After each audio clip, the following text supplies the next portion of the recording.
Beautiful gemstones, welcome to Saturday Night Live Intuitive Oracle. So it's changing bi-weekly, but that's the only schedule I can keep with right now, with coming to my mom's every weekend. I'm just trying to get my angle straight here. It's been quite a week for me. I'm so glad to see all you guys. I miss you so much throughout the week. I'm still gonna have to stop in a couple of minutes just to quickly give my son some Benadryl because he broke out in hives because dummy me. I got us matching Spider-Man hoodies, but I got them from Temu and I forgot to wash it first because he has really sensitive skin. So it'll only take me a minute or two. I'm so glad to see so many of you guys here. I want to just talk about something really fast. A lot of you have been like, what is going on? Because you're seeing me post things and I take the post down. I wanted to retaliate against something. And then I was like, I'm 40 years old. I have class. I have dignity. So I'm not going to respond in the form of video. But I found out that some other female, of course, creators in the community are calling me duck lips and the HORE name.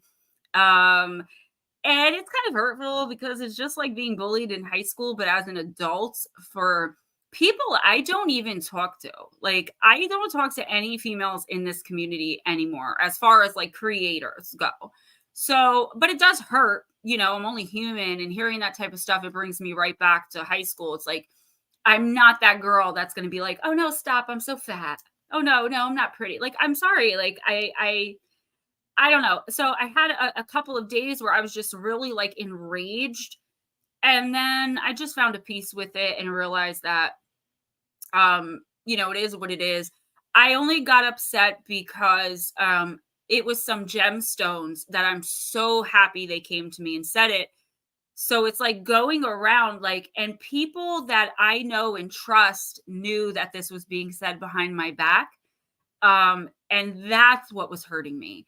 But I'm not posting anything else about it. And I'm really not going to discuss it anymore. I'm just going to, exactly, Black Dragon, he said, Gemma, you have many here who love you for you. And I'm okay with that. Like, I've been bullied my whole life because of the way I looked one way or another. And my channel's getting bigger and I'm thriving. And then there were some creators who have more subscribers than me that were like, she's never going to get anywhere with her channel until she can put video clips. What am I putting video clips in? 2 weeks ago, should I put random mirrors? This week, I'm talking about a cave where like 20 people disappeared into it and never came out. Do you want pictures of rain? Like, I just don't want to hear it. I wish people would just leave me alone. I leave everybody alone. Leave me alone. So that video where I explained what happened with, I don't even want to say their names. The one guy I worked with and the girl that the married woman he moved in with her husband, and they got my show non-monetized because I said their names. So that's why I don't make a lot of female friends in this community, but I've never been a female friend type of person. And I don't mean subscribers. I'm talking about other creators who we should all be working together for the common good and for the greater goal of spreading love and getting into the nitty-gritty of the paranormal. So that's what it's about. That's what we are going to do tonight. And I'm so glad to see all you guys. Long Island Bigfoot, I am so excited for your son to get that box. I sent him so many cool, like, if I say so myself, like that Bigfoot statue. Oh my gosh, there's so much stuff in there. I just can't wait for him to get it. I waited so long for the last thing. I love gifting, and especially to a younger kid. That is so cool. That is so cool that he's interested in it. So Long Island Bigfoot said, I got your 6 if you need me to crack some skulls. Somebody, when I did the Taylor Swift, it was like a 14-second short of what Shake It Off, the song Shake It Off. And someone's like, who hates you? I just want to talk to them. I was like, yes. And that makes me feel good because I know you guys got my back. Let me say hi to everyone. Steven had a little bit of an accident, so he's going to be a little more quieter than usual.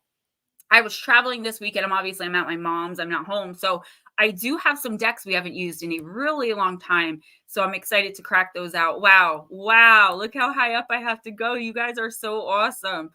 Mama Cindy, Total Guerra, the Bat Mom. Oh my gosh, this is so cool to see all you guys. Black Dragon, Semper Fi, Melissa Nicole.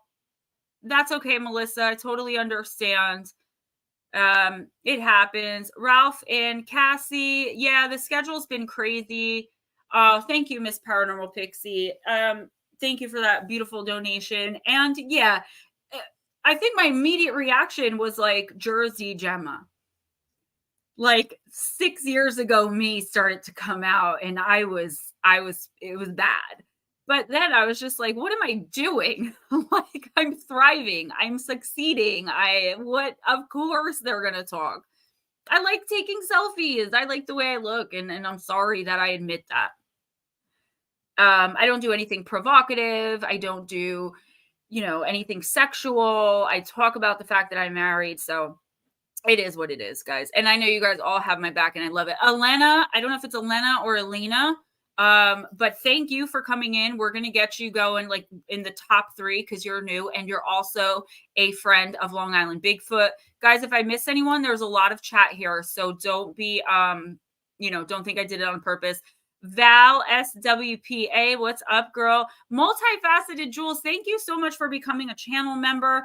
I turn those on. I do have to go over what they are, but I'm going to be doing that tomorrow because there's going to be perks and bonuses in the channel for becoming a member. I'm still locked out of my Patreon, which is the only reason I'm still only doing monthly personals for all of my patrons because I can't post anything on my Patreon. You cannot get a human being. So I may just end that Patreon and start a whole new one that I can actually get into and do stuff for the patrons. But the channel memberships, I'm working on them. You guys are going to get special emojis, all types of good stuff. They have a lot of options with the channel membership. So you are my first channel member, and I really appreciate it. I think that's just so cool. The support and love, guys. Let's see. Sending love from England. Yes, across the pond. Speaking of, guys, do not forget if you have somewhere else to be, if you have to leave early because it's not 7:30 at night where you live, just let us know and we'll squeeze you in. Smoochie, smoochie. Okay, I think that's it. We'll see. Take your time. Hurry up. Don't rush. Hurry up. Roger Blair. Yeah. She misses her possums. The Bat Mom. Yesterday was a crazy day for me. Miss Shelley, hi. So nice to see you. I had like 3 really bad breakdowns. Cowie Snyder, what is up? So good to see you. If you want a reading, I know you pop in and pop out. Let us know, okay? I want to make sure that everyone that comes in for a reading gets a reading regardless. That is my ultimate goal. My new horror shirt, guys, check it out. It's the mom bun lady with the sunglasses and the thing. And then I have my new kyanite necklace. Yeah. I'm excited about it. All right, guys. I think I got everyone. Raymond, what's up, sweetie poo? Andrew and Gnomes, Nicole Perone. It is important that we respect one another. I mean, nobody is forced to like me personally. Nobody's forced to look at my selfies. Nobody's forced to watch my videos. So, like, my whole thing is, like, just leave me alone. You know what I mean? I literally don't bother anyone. I really, really don't. And I usually don't bother with anyone female in the creator community. And this is why. And I'm not saying they're all bad. I'm just saying I've had such bad experiences, more so than I've had good, which is why I don't. Wayne and Michelle Braden, love her. She's amazing. And because they're what the community is about, like as a couple, and I'm saying as a female, being able to just sit and be normal human, not being like, oh my God, she's wearing that. Oh my God, look at, like, we are grown ass adults, guys. Grey Wolf, what's up, girl? And you guys always make me feel better. It's funny because I was really angry. I'm not gonna lie, and I was really hurt, and I was crying, and I was upset. And I was talking to Mark Halstead and Ghost Dragons, and I believe Blue Crossroads as well. And I asked them all to just send me some peace. And it was so funny because I was laying there going to sleep and I was furious, shaking. Like I'm from Patterson, New Jersey. I don't know if you guys know what that means, but it's, you don't do that there. It's just not acceptable. But it was around like 10:12. I just looked at my phone and I went to put it down to go to sleep. And all of a sudden it's like it fell off me. It didn't matter anymore. And I found out that Blue Crossroads, Mark, and Ghostdragonzw were all meditating on me at the same exact time. They just all happened to be doing it at that exact same time, focusing on sending me peace. And that's what I'm talking about, guys. When I say send out love, send out light, send out peace, that's what I mean. It will reach the intended target when your heart is true and pure. Roger Blair says, I liked the short video you posted lip syncing to Taylor's Shake It Off. Yeah, that was my response to it. That's it. No words. I'm done. All right, guys. Paranormal Pixie, thank you again so much for the donation. Paranormal Highway, what's up, sweetie? Oh, total. He's actually visiting family. He sent me a really gorgeous gift box with some stuff for RJ, some stuff for me, like bath bombs, bath scrubs, homemade soap, some stuff for my mom. And he does that sometimes. It was really cool, but he said he may not make it in. So we're going to timestamp Blue Crossroads. Eric, I already said hi to you. Baby UFO. Oh my gosh, this is how he's like, let's go. Oh, Long Island Bigfoot, thank you so much for becoming a member. I really appreciate you guys. And as soon as it's going to be tomorrow, I get to that, I'm going to make sure I hook you guys up with something cool. And yeah, it's going to be cool. Mark Holstead, what is up, my sweetheart? And again, guys, I'm sorry about the schedule. It's just like, this is all I can do is every other Saturday, every other Friday. Okay. If I didn't say hi to you, it certainly was not, it was definitely an oversight. So remember, of course, Long Island Bigfoot. So if you have to leave early, just let me know. Paranormal Pixie, thank you for becoming a member. You guys are so sweet. That's amazing. My channel is growing so spectacularly since I went on Long Island Bigfoot show. I'm just going to be honest. It's been like nonstop and I love it. Nonstop growth and progress and people finally paying attention and listening. And I love it. I love it. Wolfie's home and doing fine. Thank God. Thank the universe, whoever you thank, but he is so precious. Like I literally want to go through the camera and just go because he's so cute.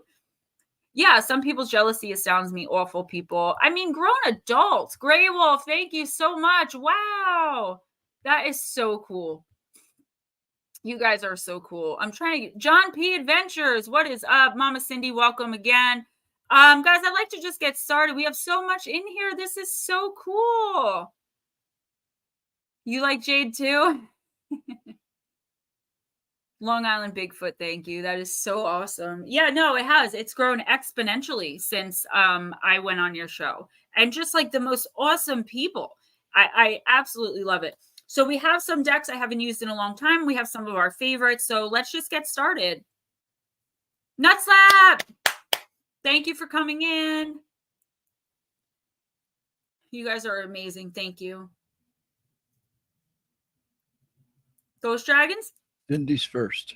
Cindy Norris is first, then Total DeGrare. She was here actually before he was. Got it.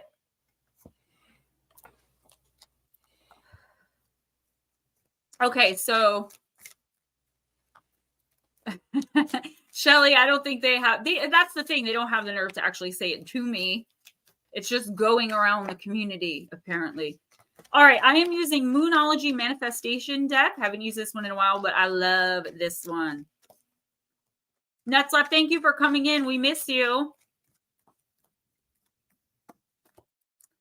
New moon in Libra. Know you are loved. And honestly, to call someone a duck lip, what are we, 7? Yeah, Vixen, Doe, and my twinnies aren't here. New moon in Libra, know you're loved. Let's find that.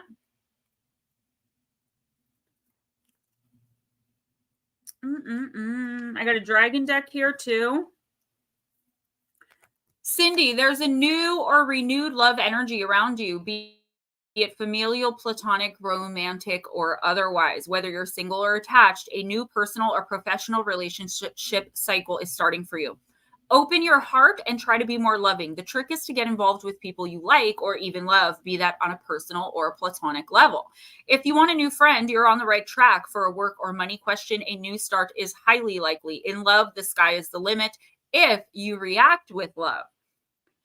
Manifestation focus. This card is an especially good sign for matters related to a romance, a job interview, or any sort of important relationship.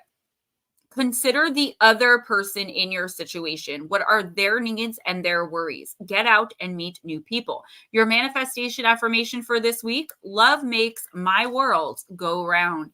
And that is so true, guys. Love is the key. Love is the answer to all of the questions. You know, why are we here? Love. That's what it boils down to. So, Mama Cindy, obviously, if you have a job interview or if you're looking to start a business or get into something professional, change occupation, something like that, this is a really good sign that in the next week or two, the opportunities for that are just going to be kind of exploding into your life. I don't see whatever this is, okay?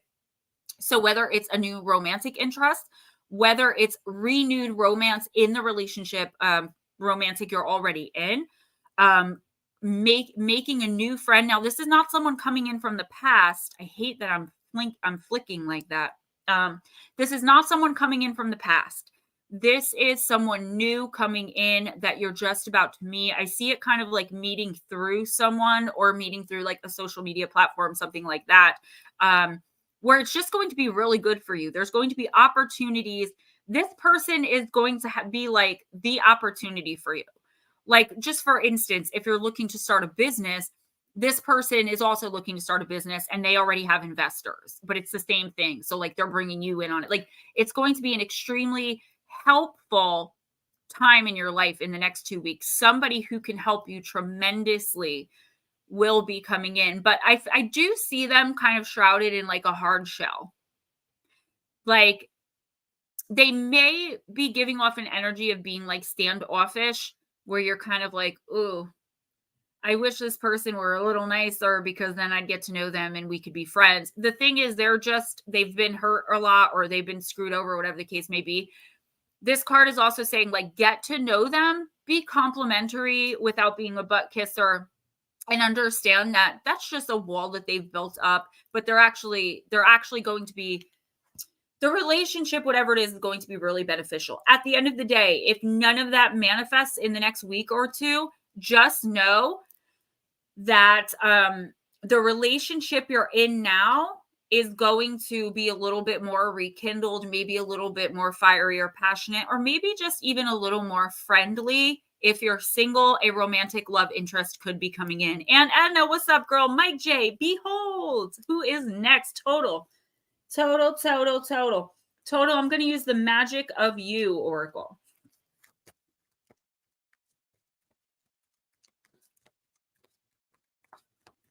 Make sure we get Alana in soon too. Avenoir. Make peace with your past. Total, this is a great card for you. Card number 1. The rower sitting in her boat can only see from where she has come as she surges forward. When Avenoir presents, it is time to gain perspective and an understanding of the role your past has played in the direction you're heading today. Are you able to appreciate the beauty of where you have come from and let that guide you into the future? Or are you focused on problems, mistakes, and disappointments and letting them forge your direction? As you strike out in the pursuit of more, Avenoir reminds you to contemplate that more will never be meaningful and fulfilling until you truly embrace and unconditionally appreciate where you have come from in all its purifying pain and gentle glory. Avenoir is a healing card. It's time to make peace with your past.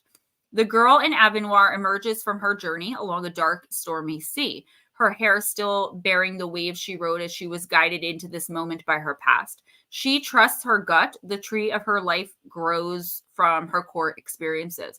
Radiant and brave, she confidently faces an unknown future by anchoring herself in the present moment. Total, she does not regret the past nor fear its weight or legacy. She has learned to see it for what it is, essential for her growth. As you face your challenges today, embrace your past. Climb high, be brave and bold. Unconditionally, the past will lift you up. The tree of life is yours to climb, so trust it. This is an amazing card about learning lessons. The universe sent you this card, Total, because you're about to be tested, right? What have you learned from your past mistakes? So here's what's going to happen in the next week or two for you. Either you're going to repeat an old pattern and prove to the universe that you have not learned or changed anything. Now, this doesn't have to be like taking back a toxic ex or something like that. It could just be talking smack about them, dwelling on something they did to you and becoming angry, like letting this person, whether they're in your life physically or not, affect your energy. They are renting space in your head and they're saying they're rent free. For what? You know, I've mastered this and I'm really proud of myself because it took a long time to I don't even think about my past anymore. I talk about it as though it were just a different lifetime. And that's hard to do. Now, it's not that I forget it because I don't want to keep repeating those same mistakes. So the universe wants you to see or wants to see before it's going to allow you to move forward in one specific area of your life if you learned a major lesson. Now, this is a contracted lesson that you came here to learn. So it's going to be one of the hardest ones you've ever learned in your life, but it is about letting go of toxicity, not just walking away, not just ending relationships, not just enforcing boundaries, Total, but truly letting go. And if you can prove that to the universe, I feel like by December or the new year, your life is going to have changed so much for the better that when you look back on this time right now, you're going to be like, holy smokes, look how much has changed. If you continue to repeat the same toxic patterns and behaviors of the dwelling, the feeling guilty, even shaming or blaming, you're not going to get anywhere but into another toxic situation again. Elena. Elena, I'm going to use Queen Mabe. So, yeah, and I do hope you're feeling better, honey. Elena, it's funny. My daughter's name is Eliana. And when I looked at your name, I was like, Eliana, like nobody else has that name, but Elena's pretty close. You're welcome, Total. You guys, thank you for coming in. Thanks everybody for joining and becoming a channel member. I promise I will get on that and figure out how to get you guys some custom emojis and all that stuff. Vixen Doe, there she is. They were asking for you, Vixen. All of you guys have such great energy. May I say, Miss it just skipped my mind. There's someone in here who's just reaching out to me with love right now. A lot of you are, but I just totally blanked on that. I'll get back to it. So Elena, you got card number 39, Her Pale Fire. I love these cards. They're so beautiful. Gray Wolf. That's who it was. I'm like, I got to see the name. Gray Wolf, you are Long Island Bigfoot. No, it's definitely all of you guys. And I notice when I say somebody's bullying me or I'm hurting in some way, you guys all it's like gemstones unite. But Miss Gray Wolf, you're radiating a really amazing energy tonight. I don't know if you've been meditating. If you haven't been doing anything, it means your guides and your team are really tightly around you for some reason. It's great. It's great news. It's just, it's very bright. Your energy out of everyone's in here is super duper bright tonight. So it's me. It is all of you guys. It's all of you guys. I'm noticing the one that's just bing, it's me. La. Elena, rest, relax, and receive. The sun blazes and burns, sending its blinding, expansive light to the earth. The moon does no such thing. It sits passively soaking in light from the sun, which it then reflects to us in gentle, mystical rays of healing, nourishment, balance, magic, and restorative rest. Take a lesson from the moon. If you're looking for an answer to a question about what to do, stop thinking about it. Rest instead, find mindful presence and abiding calm. Then, when the time is right, your answer will arrive unbidden, and you will know what to do, not just in your minds, but also in your body and your spirit. If there's something specific you want, a relationship, object, condition, or outcome, stop chasing after it or wearing yourself out with frenzied activity. Much like the moon, who passively absorbs the radiant light she calmly shares with the world, staying still and cultivating quiet receptivity is the dynamic that will effectively allow you to draw that which you desire into your life experience. When you chase the cat, you'll never catch it. When you sit still and relax, the cat will jump on your lap and happily cuddle up with you. So stop chasing the cat. Make yourself some tea, relax, take a deep breath, enjoy your cozy environment, look out the window at the sky, take a deep breath. Slowly and extravagantly inhabit your body, perhaps establish even more comfort and even more luxury if you wish. Let go of extraneous tasks and responsibilities, revel in your own unique beauty. Smile to yourself and enter into stillness, silence, and space. Take time to care of yourself. Take time to take care of yourself and savor the sense that you have all the time in the world. When you stop desperately searching, ruminating, and pursuing, everything you've been looking for will find you. So, Alana, that's actually a really, really good advice. It's kind of like, when you're trying to manifest something, sometimes we accidentally manifest the opposite. So I'll just use money as an example. If you're constantly thinking of how broke you are and how like you don't have any money, you don't know where money is going to come from, what we put out into the universe bounces back. Okay. So the universe will say, oh, okay, you don't have any money. Sure. So be it. So what this is saying is the answer is not going to come to you now, or whatever this is not going to come to you now, whatever you're trying to manifest. And there is something here, whether you can think of it off the top of your head or not. Total, like I said, he's visiting family. I don't think he's coming in tonight. I'll tell him you missed him though. I don't know if you're aware of what this is or not, but in the next week or two, if you don't know what I'm talking about now, you definitely will. It's something that you're striving for, hoping to gain. It's something major.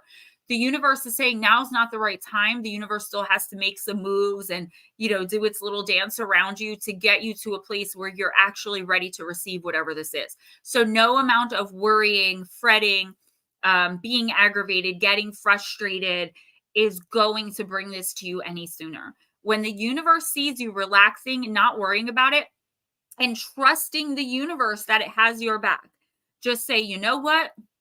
I know that I'm going to get this because I deserve it. I've been working hard for it, and just stop like obsessing over it.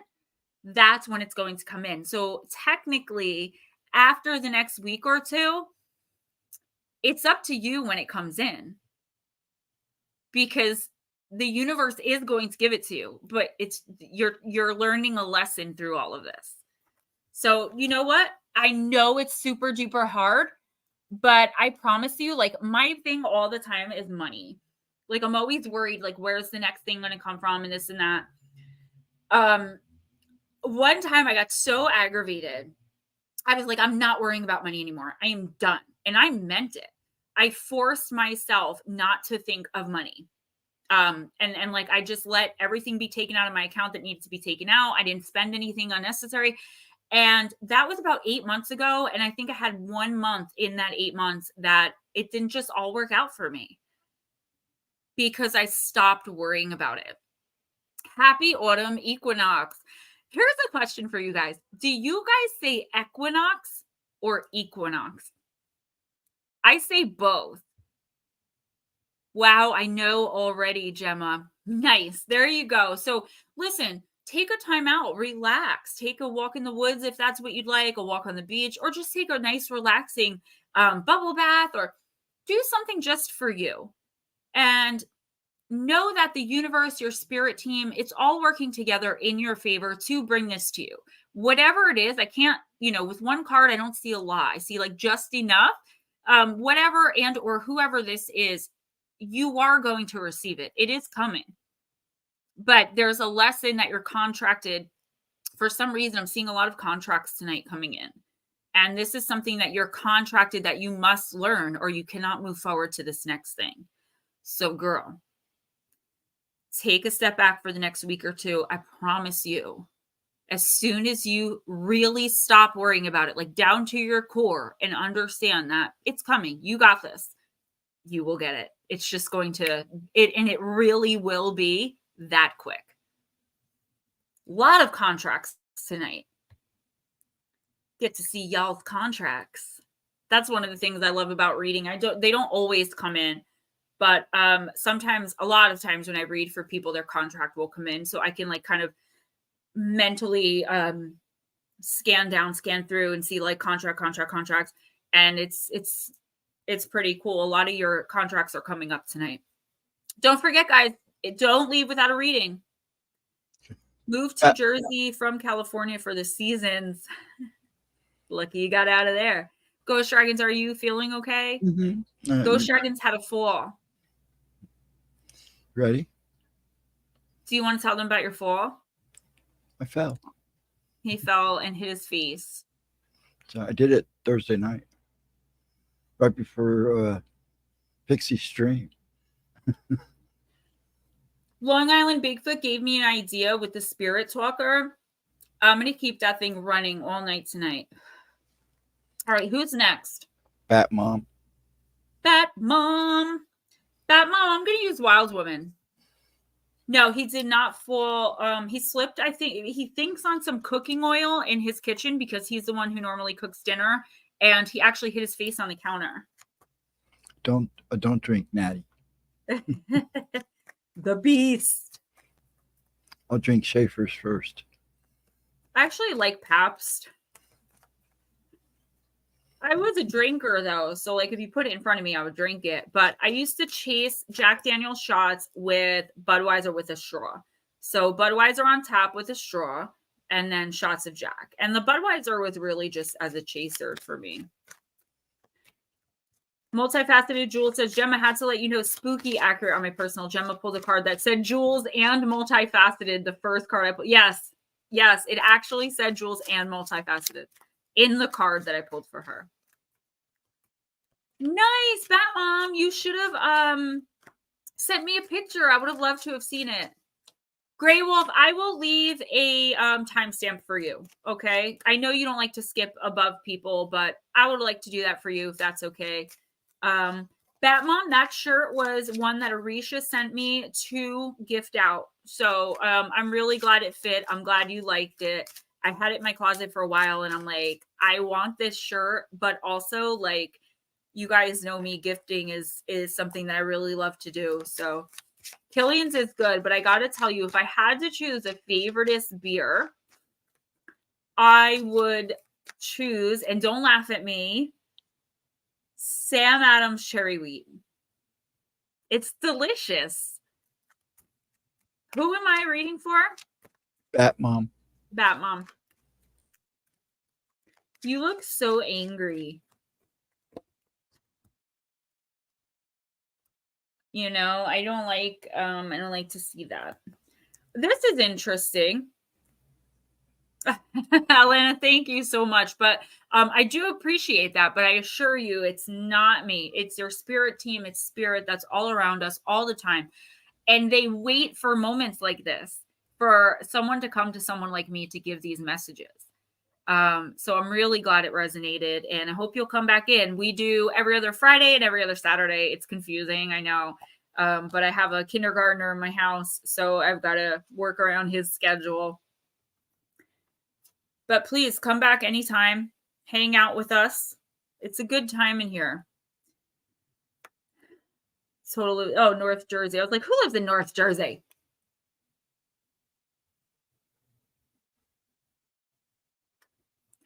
You're very welcome. Oh, Shelly, absolutely. We have to be able to listen. I make fun of myself. It's kind of like an Eminem thing. Like, if I make fun of myself first, what can anyone else say about me? Oh, thank you so much. You're so sweet. I'm telling you, Long Island Bigfoot was like my lucky charm as far as subscribers, because ever since I went on that show, it's just been nonstop. this month you got 50 subscribers. The 1 month I got 70. And that's huge for me. I'm a very small channel. I've been doing this for 3 years. Bat Mom, in what ways have I personally grown and improved in the past week, month, and year? So in what ways have you personally grown and improved in the past week, month, or year? Take some time today or tonight, whenever you feel most reflective and calm, for honest introspection. Using a journal, ask yourself about your feelings and thoughts on different areas of your life, such as health and well-being, relationships, career, and personal development, in order to discover what positive growth you've made, what needs to be adjusted, and what progress still needs to be made. With so much in the external world vying for our attention, it's not always easy to find time to give our undivided attention to ourselves, to regularly check in with ourselves. And that's, ourselves with a capital S, okay? Yourself. Where is it? Our thoughts and our emotions. On average, we have more than 50,000 thoughts per day, with more than half being negative and about 90% of them being repeated from the previous day. For this reason, consciously making time for introspection is extremely important, as it allows us to refocus our minds on new and empowering thoughts and feelings that contribute to our self-growth and fulfillment. Bat Mom, at the witching hour, in the silence and stillness of a chilly, rainy night, this Victorian witch, accompanied by her sleepy black cat, journal, and a hot cup of brewed tea, appears to be lost in thought. As she gazes out the window, watching the raindrops fall from the sky, she asks herself a variety of questions that examine her current mental and emotional state, her motivations for her recent words and actions, and whether she's living up to her own greatest potential at this time. She smiles as she comes to a new level of self-awareness and self-knowledge. So yeah, Bat Mom, this is actually a really great card. And here's why. Are you living the way that you truly want to be living? Are you treating people? I'm wondering how to put, like, the way that I'm seeing this and hearing this is a little wonky. So, like, I want to spread love and light and kindness. And I know that not everyone's going to like me, but I will go out of my way to try to make someone comfortable or make them understand that, like, I'm a good person. I'll help anybody. I want to live my life through kindness and love. But when toxicity comes in, because I do have, like everyone else, a toxic area of my life, am I applying those same principles to that toxic area? When it gets hard, am I being kind? When it gets seriously painful, am I acting out of love? Am I speaking out of love, even if the other person is being hateful, mean, vengeful, spiteful? That is really hard. That's the message I'm getting here. It's like, you're doing amazing, Bat Mom. You're doing great. But remember that the universe judges us on our actions, reactions, and responses, and that's it. The universe isn't going to say, yeah, well, she told that guy to go F himself, but he spit at her, so they're even. No. The universe actually expects you to turn the other cheek. And I'm not talking about like Bible or religious stuff. I'm just saying what the universe expects you to move on and learn a lesson from that person doing that to you, not to spit back, not to curse. And honestly, to be a bit inhuman and really not let it affect you, except to help you to grow, to stay away from people like that, situations, things like that. Are you really doing that? Are you purposefully cutting out toxicity, or are you dealing with it like, oh, well, you know, this is just something I have to deal with. And then that ends up causing bitterness, and it causes sickness as well. Do your very best to sit, again, whether it be at nighttime or in the morning, whenever and wherever you feel most comfortable, Bat Mom. And if you want a journal, I found this really cool journal. It's called the Journal of Answers or something. And it's blank except for like a quote or a prompt in the middle of a page. And you sit, you ask a question out loud, you meditate on it for 5 minutes, you open to a random page, and you just write down whatever comes to you. You don't need to buy the actual Journal of Answers. Open a notebook. That's also how you receive messages from spirit. Maybe start doing that. I feel like there are a lot more spiritual lessons you're supposed to be learning right now, but you can't get them all through me.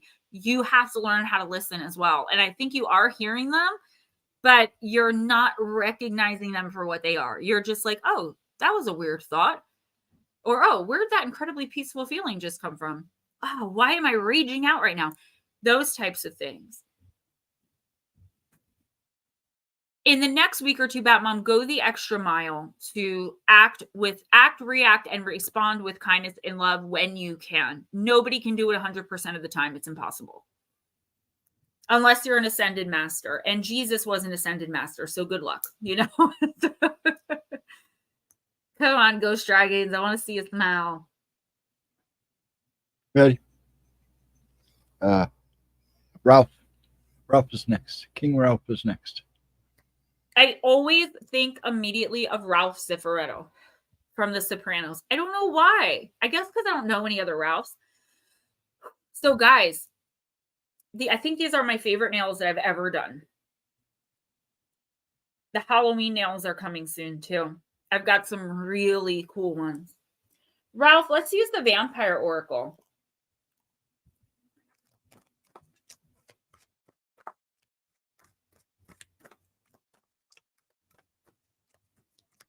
Thank you, Total. Doing laundry and eating dinner. I hear my mom putting RJ to bed. Thank you, Alana. So what I do is I buy my nails super cheap on Amazon or Temu, and I just glue them on and I change them once a week. I love long, fancy nails. Apparently, that's one of the things that's wrong with me. And I'm very like, I don't know, like I'm very feminine like that. I love dresses and high heels and pretty makeup and hair. I guess I'm not a cool girl, you know? And I'm okay with that, but I do love my nails. And when I get them done professionally, it ends up being like $75 to $100 and they start growing out within a week. So finally I was like, if I just glue them on, but I got to take really good care of them, I can just do them myself. And glue costs like $4. So $5 manicure. I'm a sucker for a good deal, guys. I'm telling you.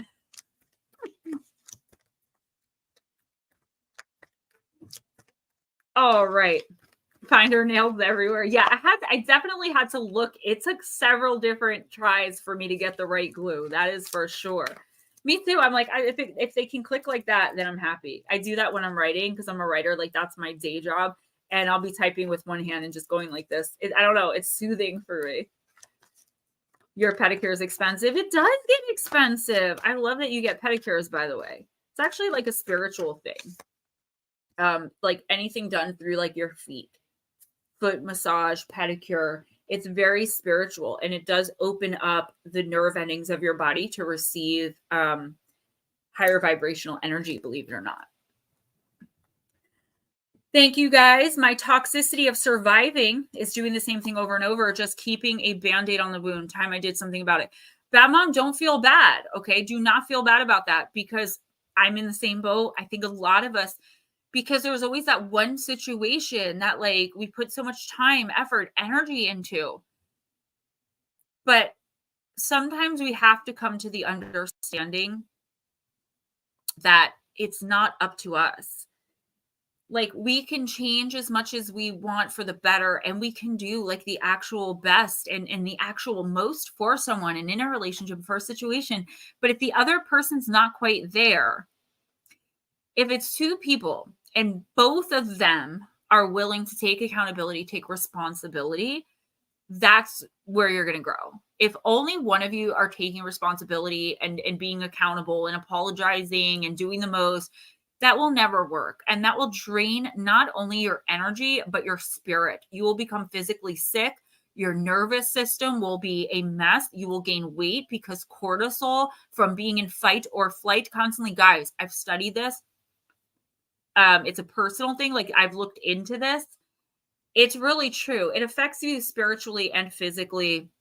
So Batmom, don't beat yourself up for not having done anything, but just try to take some time out and receive those messages to maybe get the answer on how to move forward. Ralph, you got creator card number 9, catalyst, maker, mother, and father. Interesting. Always in the dirt. Yeah, it's like when I'm trying to cook and make like a meatloaf or a cheeseburger. I could just pop my nails off for a few minutes and get it done. Okay. Ralph, the vampires speak. As vampiric ones, we can create a new life. We become makers, and so we are akin to the alchemists of your history who tried again and again to make life. Now you call them scientists, and they merge cells, transform bodies, change people's shapes, repair great injury, and change destiny. Sometimes it's wonderful, and sometimes it's very destructive. Of whom do we speak with this card? The destructive geniuses amongst you. They are vampiric ones to us, the ones who convince you that your beauty, your beautiful, vulnerable, unique humanity is never going to be enough. You are being sold a new religion, that of conformity, and each time one conforms, a soul is partially lost, for your soul is held within the nucleus of your cells, within each and every one of them. You are the creator of yourself. While you may not create vampires or birth a new life from the blood, you're still a creator. Each day with your thoughts, actions, and decisions, you create anew the form your natural energies and soul will take. This is what we wish to say to you now. Ralph, you can recreate yourself. You may choose to live in the light or in the dark. We vampires have a choice too. We must live in the dark, but we can still be agents of the light. A candle in the dark with our illuminated skin and radiant blood shining from within. When you receive this card, you're being reminded of your responsibilities as a creator. You've created an idea, perhaps even given birth to a new one of your kind. Just as this vampire alchemist has created the tiny deer she will feed with a vial of transforming blood. You are the vessel through which new life and ideas are born, and life, the new ones, the small creatures you have about you are looking to you for so much guidance. Ralph, you get so many cards about your kids. I mean, you're like the only one I know that like you're always getting readings about your kids, and it's a good thing. As a creator, you're responsible for those that you make. You must see through that. You must see through the time after they're born. You must nurture the young ones, be they ideas or projects or real living beings. You must also teach them and train them and let them know how to survive. You must be sure that they have those essential skills only you can teach them, and make sure you teach them well. You must also love them despite their imperfections. You must find yourself within you, that great reservoir of love that even we vampires never lose, that human part of us that never leaves us and keeps us ensouled. When we create a new one, they struggle and are often confused and in pain. 'Tis the same for you. For your new ventures and children, they will encounter the pain and struggle of newness. They will have a terrible vulnerability. It is your mission, your honor, and your duty, yet that foolish old-fashioned word, to help them through this time. And with the doing of this, you will become again more than you once were. Blessing. You have so much to teach, and if you must create, and you are required by laws that bind together the entire natural and unnatural world to see it through until you have shared what you can. It is time to create and to share with your creations your knowledge. It's time, in short, to be a maker, a parent, a mature being. Curse. It's not easy to care for offspring. They grow in ways we don't like. They have traits we did not predict they would have.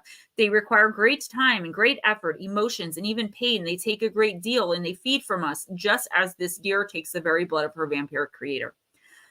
In the feeding, though, we bring real lifeblood to all, whether this is a metaphor for you and the sheer lifeblood you must give protects, projects, or the milk your baby takes from you.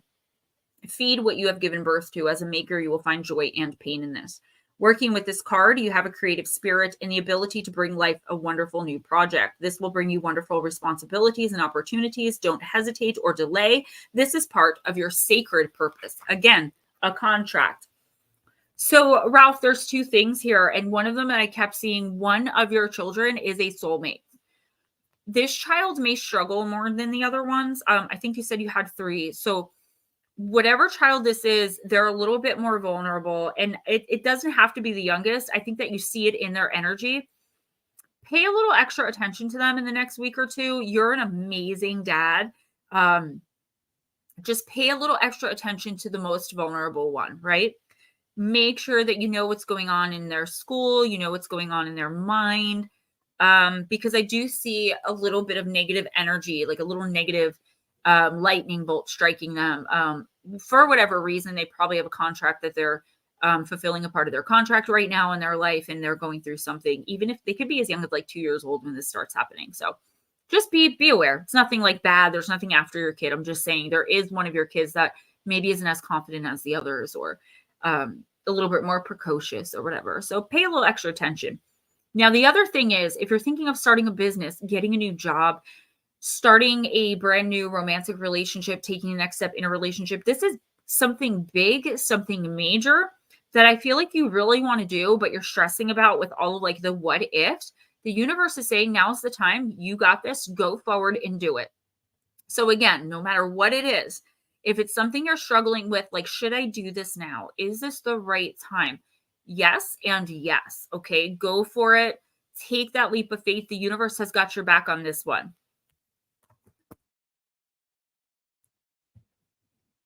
I screwed up. That was supposed to be Paranormal Pixie.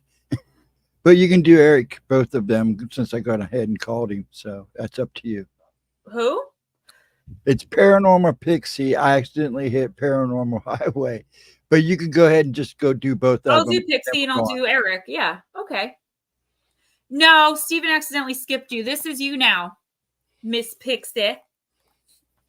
Yeah, I hope he's feeling better soon too. I had so much going on yesterday. Like I said, I had like 3 mini nervous breakdowns.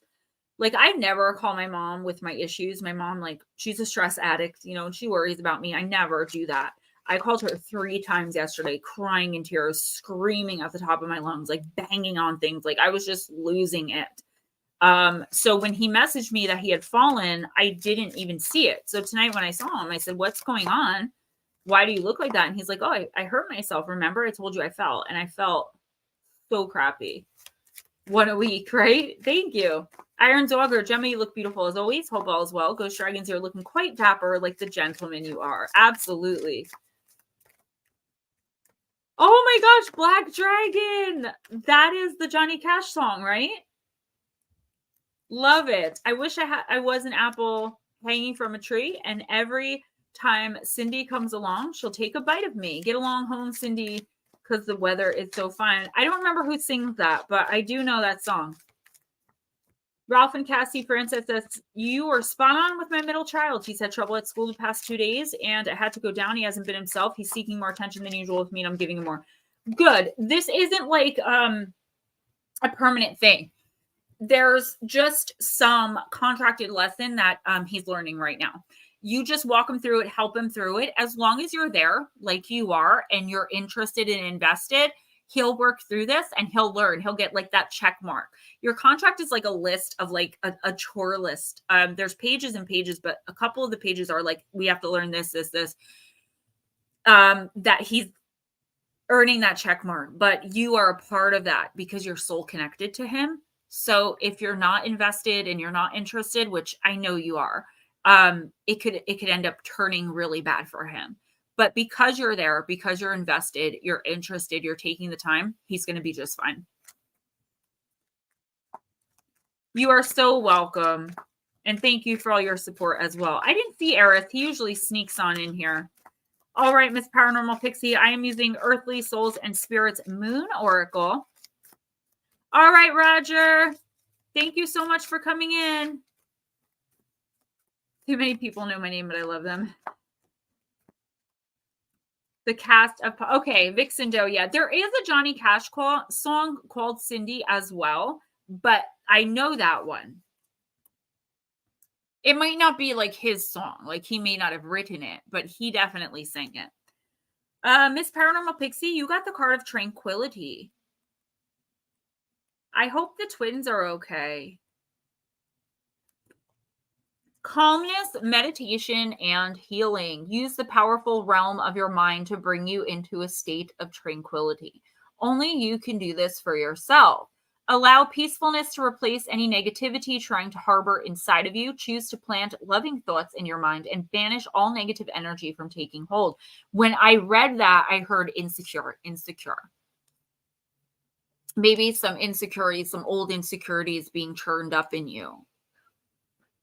This process does take practice, so please don't become discouraged. Let light into your life little by little, or pull the blinds wide open all at once. Guard yourself diligently against harmful energy, Lara. Try your utmost to avoid any darkness. Seek out methods to promote your positive, mindful tranquility. Meditation, yoga, and self-help books may be useful. Practices and tools.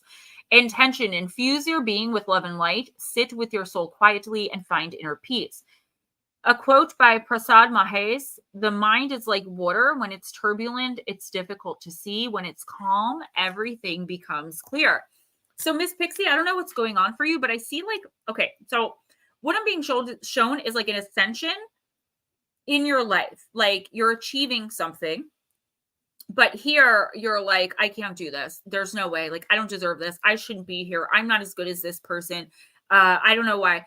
Like all of these, and they're perfectly normal. I feel that way all the time. Like when I go on an interview or something, I always feel so inadequate, so unprepared, like so outcasted. So I get it.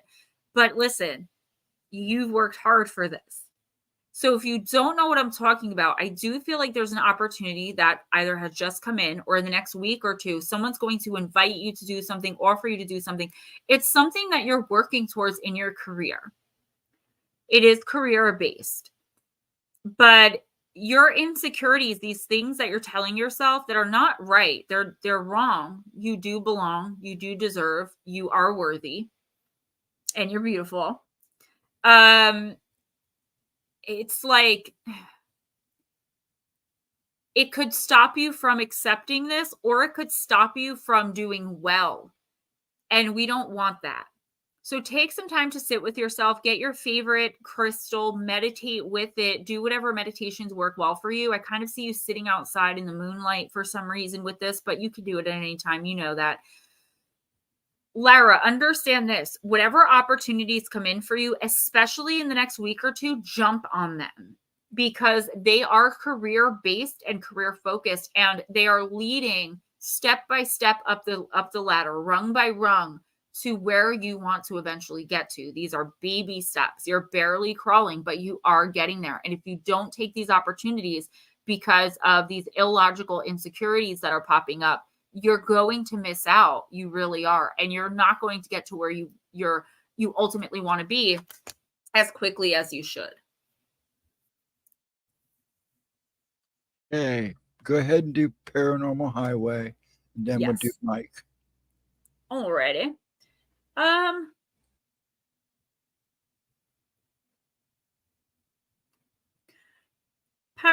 Highway, I'm going to use The Beloved Dead.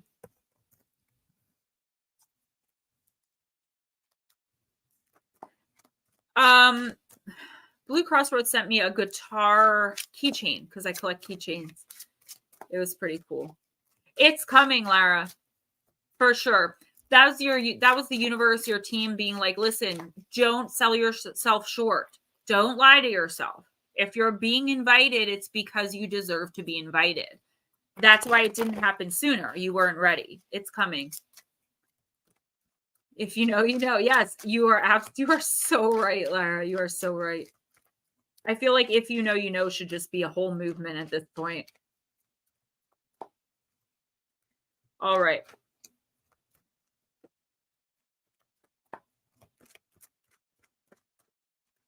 Just remember, you've earned everything that you're gaining right now. If someone's telling you different or not giving you the encouragement you deserve, come here to get it. Because you've earned everything. You've worked hard. You've helped a lot of people. In the past week, I think I've spoken to 3 people who have credited spiritual accomplishments to working with you. So thank you, Raymond. Oh, okay, here it is. Paranormal Highway, Evermore. These pictures are kind of creepy. They remind me of like the old-timey death photos. Negative Nancy's in this world. Yeah, and I don't know if you heard me talking about it, but I've been being like literally bullied by other female creators. I feel like I'm in the movie Mean Girls. Okay, Evermore.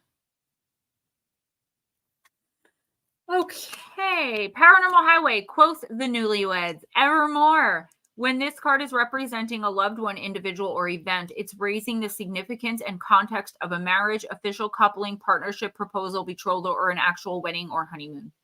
It's also the energy of happy ever afters, and it signifies love and hope that springs eternal. This is a message from a loved one that even though they can't be there for you physically, their support and love for you is enduring. I stand beside you, behind you. We are souls entwined evermore. Merry meet, merry part, merry meet again. If you're in a relationship, this card asks you to connect with the romantic, starry-eyed, and expectant energy of the beloved dead. They ask, how does energy resonate and compare with what you're currently feeling and experiencing? Has this union inspired you both to grow past or hold on to old limiting patterns, narratives, and beliefs? Is marriage a solution or a continuation? Do you work on making yourselves and each other better human beings? If not, why not? And how would you do it anyway? Love is a noun, but here we go. It's also a verb. It's an action. What's binding you to this commitment in the name of evermore?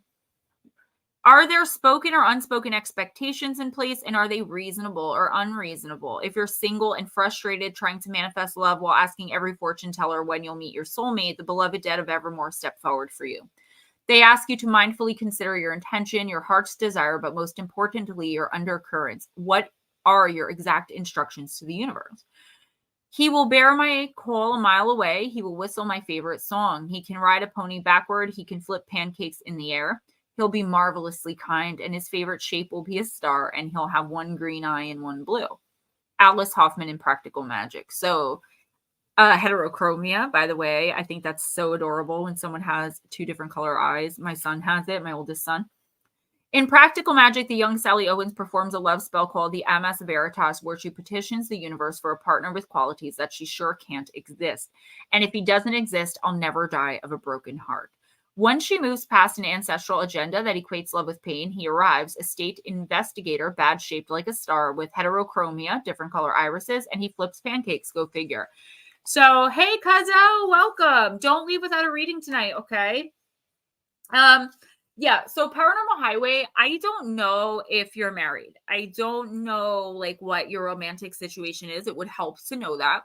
I'll move on to two other things. There's three things. These cards are usually very deep and intricate. So the first thing is, I don't know if you have a parent or a grandparent female. So mother, grandmother, great grandmother, could be an aunt, but I'm thinking more of like the motherly. This person, I don't want to say you definitely knew them when they were alive. I feel like you did, and you were very, very close to them. It's either that or they were deceased when you were born and they latched onto you to protect you as like a guardian angel, even though, you know, humans can become angels, but like a guardian angel type figure. This person is mournful right now because she feels like you're struggling. Now, single or in a relationship, this is also talking about something else. This is talking about something you've been working on, building, trying to grow, putting your heart, soul, blood, sweat, and tears into that you feel like isn't getting the attention, recognition that it deserves. The juice doesn't seem to be worth the squeeze anymore. And this is the universe and this ancestor, and she's feisty. She is feisty, saying like, you keep going. You are right on the cusp of something great with whatever this project is or whatever this idea is. It's already something you've put into action. It's already something you're actively either working on or doing. Now, if you're in a romantic relationship, married, or if you're, you know, you have a significant other, this card is saying like, if things are hard right now, definitely reassess. The quote that comes to mind is like, don't stay in a bad situation because it took a long time to create it.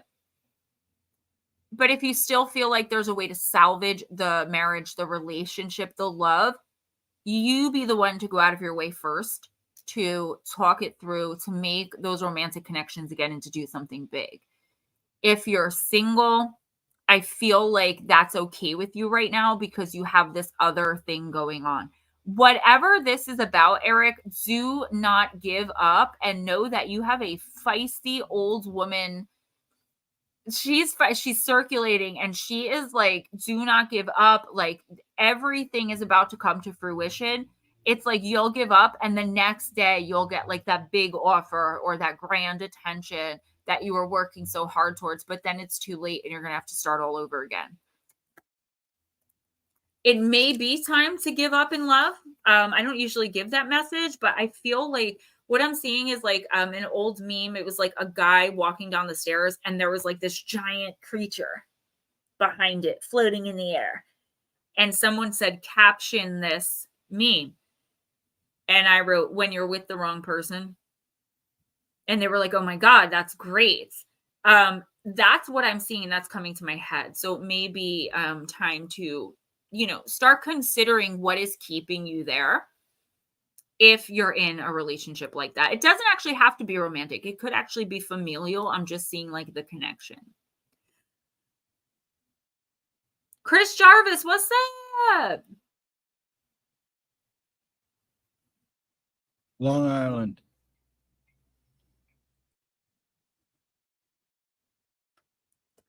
Long Island Bigfoot. Let's do deep, dark, and dangerous. Yes, Elena, thank you so much for coming in. We'll see you next Friday, I hope. I have an upload, a pre-recorded upload every Monday at 11 a.m. Eastern.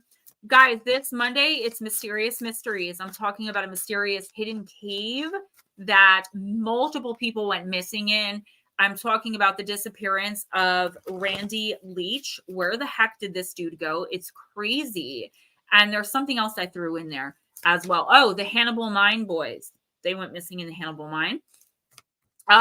But the week after, there will be no upload because I'm really behind on my writing and I have to send my invoice in on Saturday. So I have to catch up with the writing. So I'm not going to have time to write 8,000 words for the channel, but you guys know I am on point with my upload. So it's just 1 week. No big deal. Elena, thank you so much. I really do appreciate you. You have beautiful energy. And any friend of Long Island Bigfoots is a friend of mine. Here, she's not leaving. I'm just saying thank you to her. Great. Okay. Well, I got to thank her again anyway. I love when new people come in. It's really awesome. Long Island Bigfoot, you got card number 33. It is a dangerous card. It is the Banshee and it is the card of grief. I always say grief is love with nowhere to go. I feel like that really kind of sums it up. Let me get my vapey here and I am going to go and grab a refill in a minute.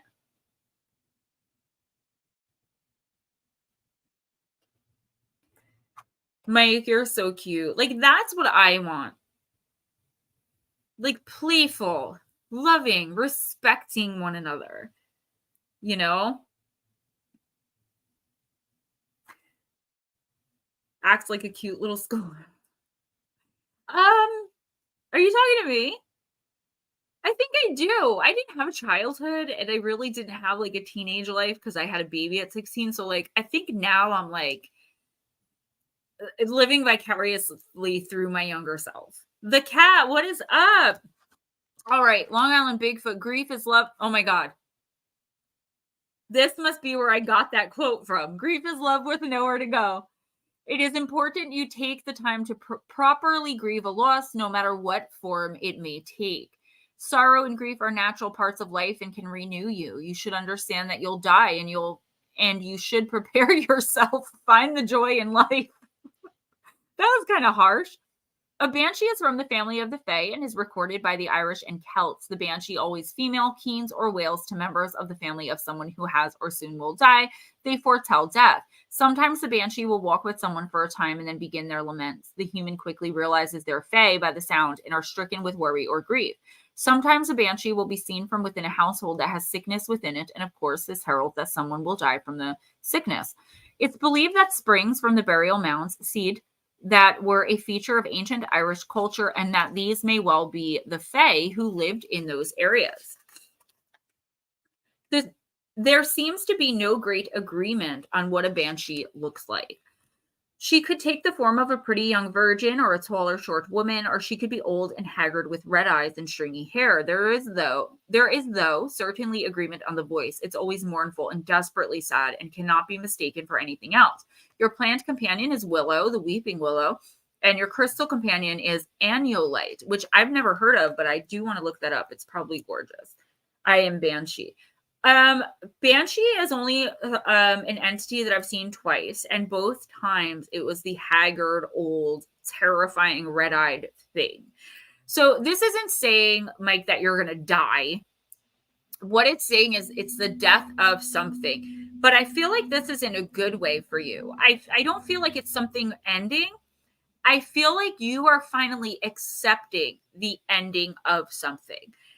I don't feel like you've been really dwelling, but it's like a certain ending in your life, whether it be a romantic relationship or something maybe you had to give up on because of an injury, or it's like a goal, a dream, or a relationship that you're just finally understanding, like, just wasn't meant to be.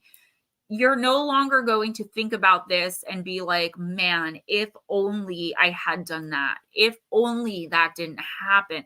Like, I think that you found another path in life and something that you're really passionate about, and you're learning and you're growing and you're spiritually ascending. And you're coming to this beautiful spiritual place of radical acceptance. And that is a beautiful, beautiful thing.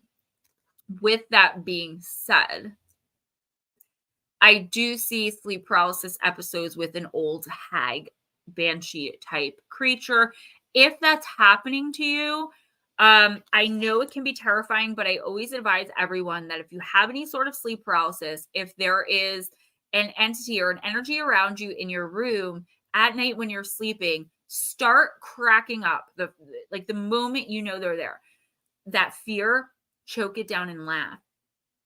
Happy, higher vibrational, vibrant energy is not going to feed them. It's the lower vibrational, the fear. They show up with anger, jealousy, hatred, that type of stuff. So when you're fearful, they are just feeding, feeding, feeding. If you force yourself to laugh, it literally confuses them and they will back off immediately. He said, way to bring it home, Gem. Val's next. I'm sorry, who? Val. Miss Val. So I have a deck that I haven't used in a long time. It is called Beyond Lemuria. And we're going to check it out. Lingering Banshee Hags sounds about right. Uh-oh.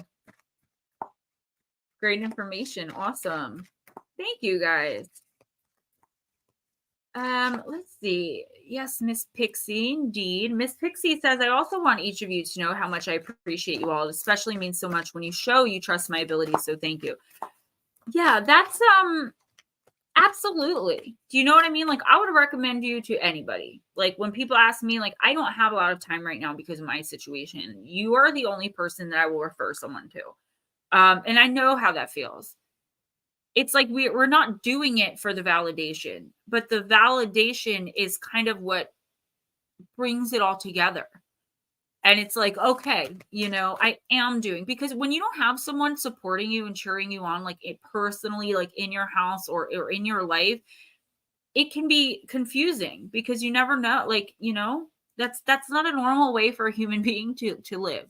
So that validation coming from the community is really important to us. It means the world to me. I would have never kept going if it wasn't for you guys letting me know that, like, yeah, like you're doing well, good job, and cheering me on. All right. That was like 7 cards. So you're welcome, guys. Yep. Iron Dogger, and it's like, sometimes it takes people a lifetime and they just don't learn that. But I finally come to understand that that's their problem. And I know that sounds so mean, but like, you can only waste so much time in one relationship or situation. We're only supposed to, and then our heart gets involved. And then that's when things start getting messy. New Englander Roadie, of course there's time for you. Val, you got She of the Lotus, card number 43. These are long, guys, so bear with me. Originally, the title for this oracle deck was going to be The Language of Light. It was not actualized in that incarnation, as other layers of meaning needed to be honored. The fuller spectrum I was guided to bring through also included the shadow. In hindsight, choosing to deepen the messages of balance that the Lemurians were bringing forth through this work meant I had to experience my shadow. My shadow encounters brought light into nooks I didn't know I had. If there was a way to fast track your growth, it's by being real with the shadowy or unloved parts of yourself. There was a time when the concepts of shadow work and self-love seemed relevant, but I was vague as to what they really meant. I knew that the next part of my journey was exploring them, but how that would happen was quite mystifying. The shadow and self-love are big topics to unpack, and unraveling them took me on quite an adventure. Unfortunately, I thought shadow work was about digging up as many issues as possible, and that being present with them meant wallowing in them. Without tools for expanded awareness, I found myself drowning deeper into the upset of it all and creating more of it in the process. My journey for clarity took me to Cambodia, where I met and mastered the art of perspective and indirectly finding growth points in a way that spoke to my being rather than my mind. When we discard any part of ourselves, we are throwing the baby out with the bathwater. Often our greatest strengths are our greatest weaknesses and vice versa. When we reject or deny parts of ourselves, we end up feeling hollow, lost, and detached. When we take them out of the trash and work with them through compassion, gentleness, honesty, and non-judgment, we can shine a light on these shadows and see them for what they really are. Incredibly, my perceived weaknesses vanish as I peeled the layers further and further back to explore the past experiences that accompanied them. Accepting the shadows enough to bring them into the daylight was usually all it took for them to dissipate. Their power dissolved, and I could see them for what they were, or rather were not. I have come to learn that shadow work and self-love are practices to implement on a day-to-day basis. When we merge this awareness with moment-to-moment consciousness, densities don't even get a chance to form. We can then live and love even bigger. And this is true.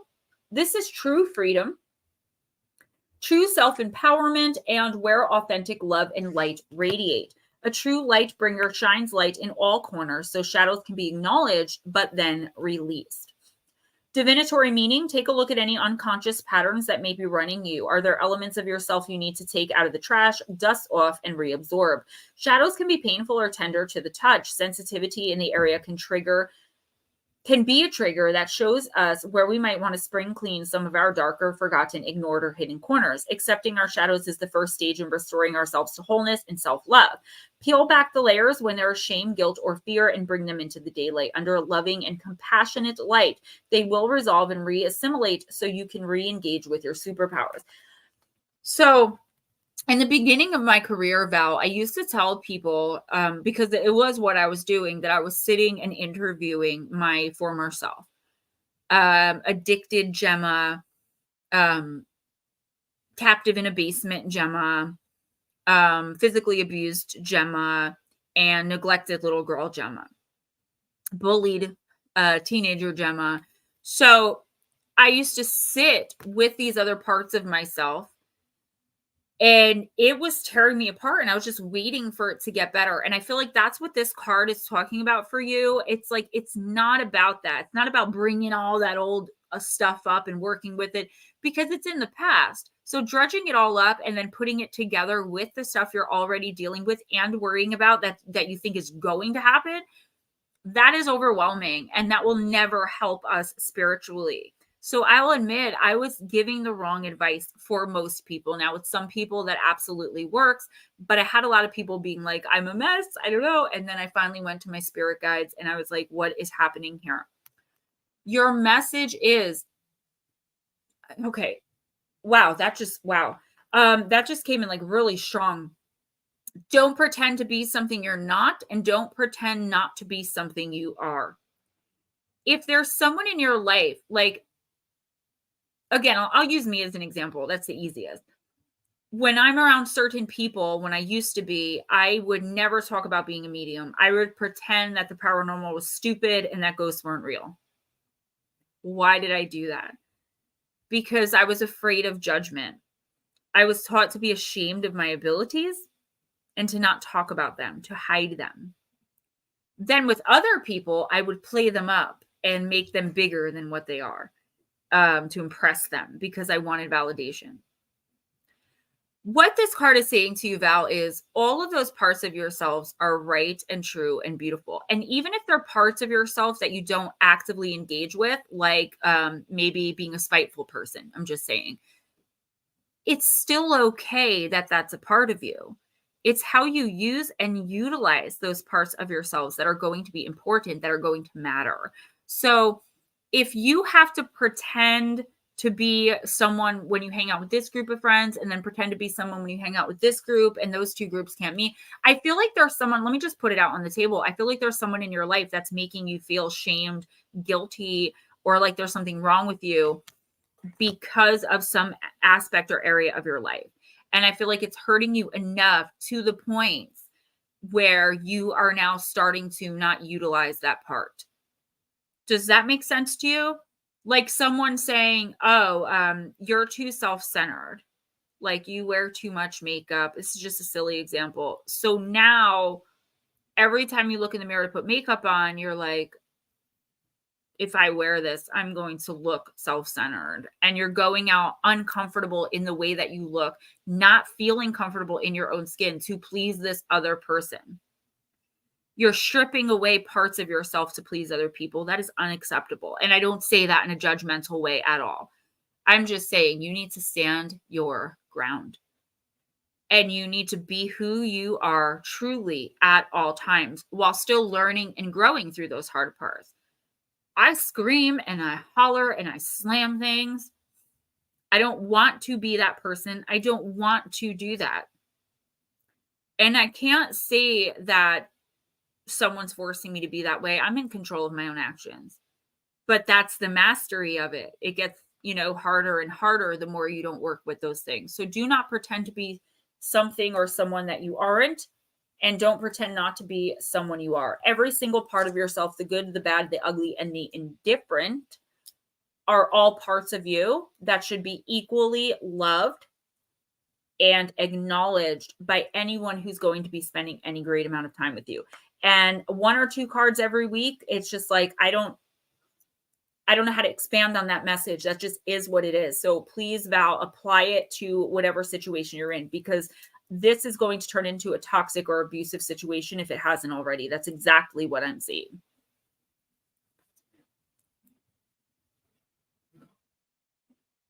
Jules is next. All right, Miss Julie girl. Let's use Della and Wait. Mark, they are, right? Iron Dogger says, don't let pieces of your soul disconnect. Life with Bobby, what's up? And Mark said he got his chart from Cafe Astrology, because I was telling you guys, if you go to Cafe Astrology, you're welcome, Val, that they do a really comprehensive birth chart for fear. I'm reading Anger is Fear for free. You are right, the cat. And yeah, it's interesting to like see yourself written out like that. All right, try to move through these just a tiny bit quicker. Thank you, Miss Melissa.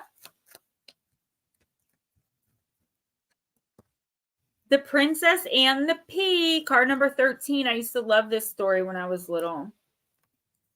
Hansel and Gretel was always my favorite fairy tale, though.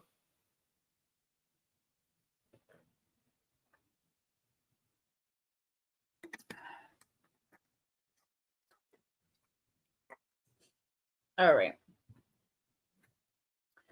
All right, Miss Jules, card number 14.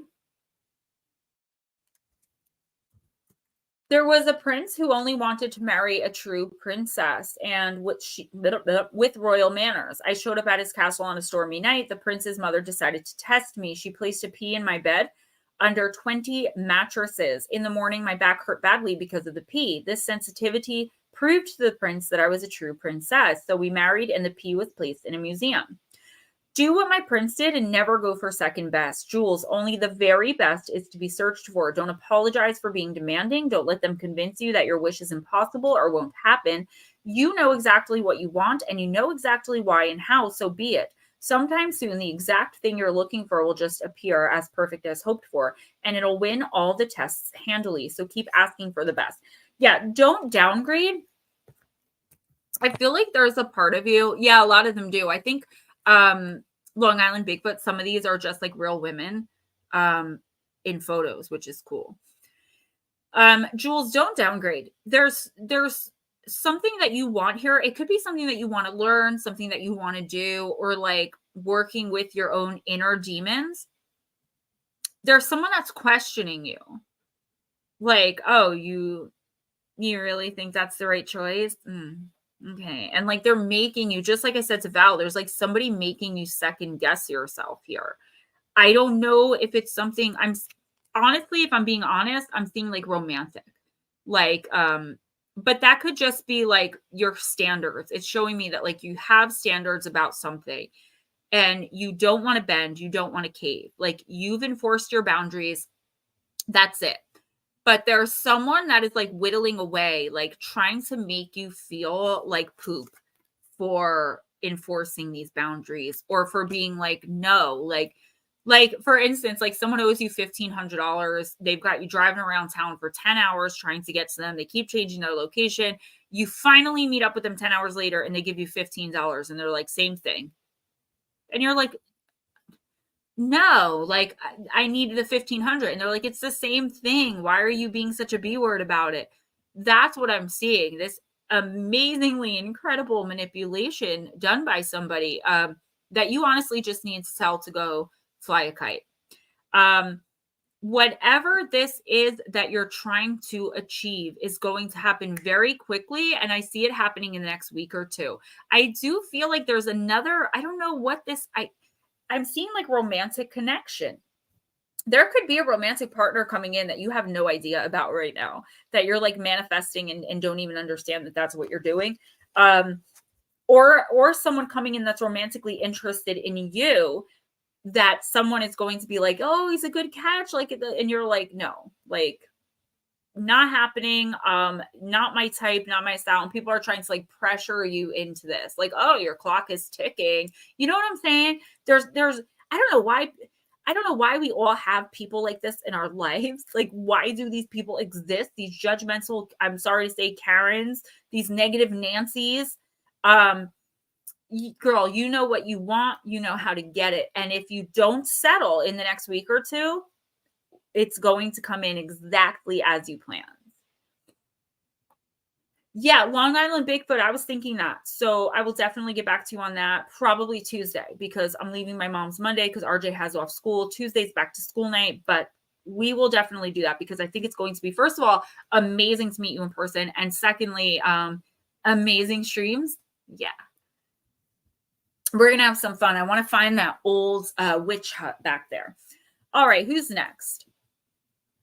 Next, Smoochie. I don't know if she's still here. Just if you could just give her a timestamp. I'm going to read for her anyway. Yes, ma'am. Thank you, sir. Divine, what's up, girl? Doing your thing. I love your videos. I'm really proud of you. You did the channel and you're doing it well. Long Island Bigfoot, I would love to, because I'm still seeing that fawn lady. And Mark Halstead, he's also a Mark. I don't mean to talk about you like you're not here, but he's also an observer. And he observed dogmen in my pictures in those woods. Like, because when I'm outside waiting for the school bus in front of my house, those woods are what's behind me. And he observed dogmen. I didn't even have time this week to go back and look, but it's definitely going to be interesting because I believe you draw not only animals, but entities and energies like that. And I think having you and the right set of crystals with me, I may be able to communicate not only with the Sasquatch, but with the deer woman thing. Okay, Smoochie, creation, soul expression, and something new. Card number 37. Yeah, I'm not big on dogmen either. I'm not big on cryptids except Bigfoot. I mean, if I'm being real. Guys, I was watching a show, and it was a true story show about people that had experiences in the woods. Finally, someone had experienced a real vampire. Yes, Jules, this is yours, honey. I just gave you a nice long reading. I just read for you. So if you rewind just a couple minutes, this is your card, baby. Okay, Smoochie, you got this in the upright position, guardian angel and spirit family, which makes sense because you and Wolfie are past life connected, and he just had a surgery. This card brings messages of devotion from powerful spirits who are very close to you. Upright, it reveals two special spirits who have been with you since birth, your personal guide and your guardian angel. Your personal guide serves as a pipeline to the important wisdom and mysteries of the universe. This guide is with you at the most important moments of your life, bringing valuable information in times of personal transformation. So notice when you have an epiphany about a difficult situation or a spark of awareness, a flash of courage, just when you need it the most. That's the energy of your personal guide, whose love and inspiration always empowers you. The other spirit signified here is your ever-present guardian angel. This wonderful being has been with you every moment of your life, bringing profound love, protection, peace, and personal inspiration. There is no end to the valuable gifts this little angel can offer you, and since he or she is always with you, those blessings can be shared at any time. Communicate with this loving being often to forge a deeper relationship. The sense of support you receive will be liberating. So, Smoochie, I do feel like you need to communicate. My leg's itchy, guys. That's what I'm doing. With your guardian angel a lot more than you do. Guardian angels and your spirit guide. If you don't believe in angels, just call on your spirit guide, okay? I feel like they're trying to get a message to you. Here's the thing, okay? So you and your grandson, Wolfie, are connected not only spiritually and contractually, but like through a soul piece. So I know this is hard to understand for someone who's not a medium, but there's like the reincarnation of a piece of you. So anything that he goes through is going to affect you spiritually, physically, mentally, psychologically, psychically for the rest of your life. I feel like you need to reach out to your personal spirit guide to find guidance in how to navigate this connection. These connections are incredibly unusual. It's like almost never happens that not only we meet a person like this because it's so rare, but that they're a part of our family and we get to be a caregiver to them. I feel like a lot of the pain and suffering you're going through right now is because of that illness. And also because I feel like you've lost or you're losing faith, not religious faith in like the divine. Like there's something going on here with you where I just see like a blockage between you and your spirit team. And this is them telling you like, we love you, talk to us, acknowledge us. We are here for you. Yes, Smoochie, someone he is. That's exactly what I'm talking about. So you have to be really careful and vigilant. It's a soul piece reincarnation. It's incredibly rare. And like I said, it almost never happens, but it did happen in this case. And I feel like if you would reach out, maybe start like some sort of meditation or just walking barefoot in the ground. Someone just came in and said grounding. Creeped. Grounding is very important. I think barefoot discharge. Absolutely. And now they have grounding mats that you guys have a lot of you guys have suggested and said, try them out. So I did order one. I'll let you guys know how that goes. Creeped, welcome. So Smoochie, commune with your guides, honey. Do a little automatic writing when you have an extra spare 5 minutes. I feel like that's something that'll come quickly and easily to you, and you can get the messages that you desperately need right now, the guidance that you're looking for. It's there in the ether. You just have to reach out for it. Creeped, welcome. Thank you for coming in.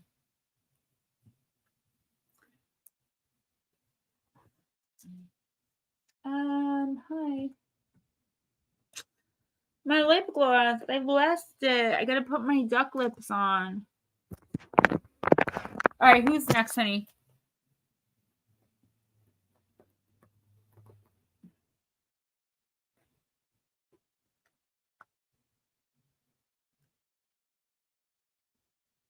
Sorry. It's okay. Melissa Nicole. All right. Let's do Moonology manifestation.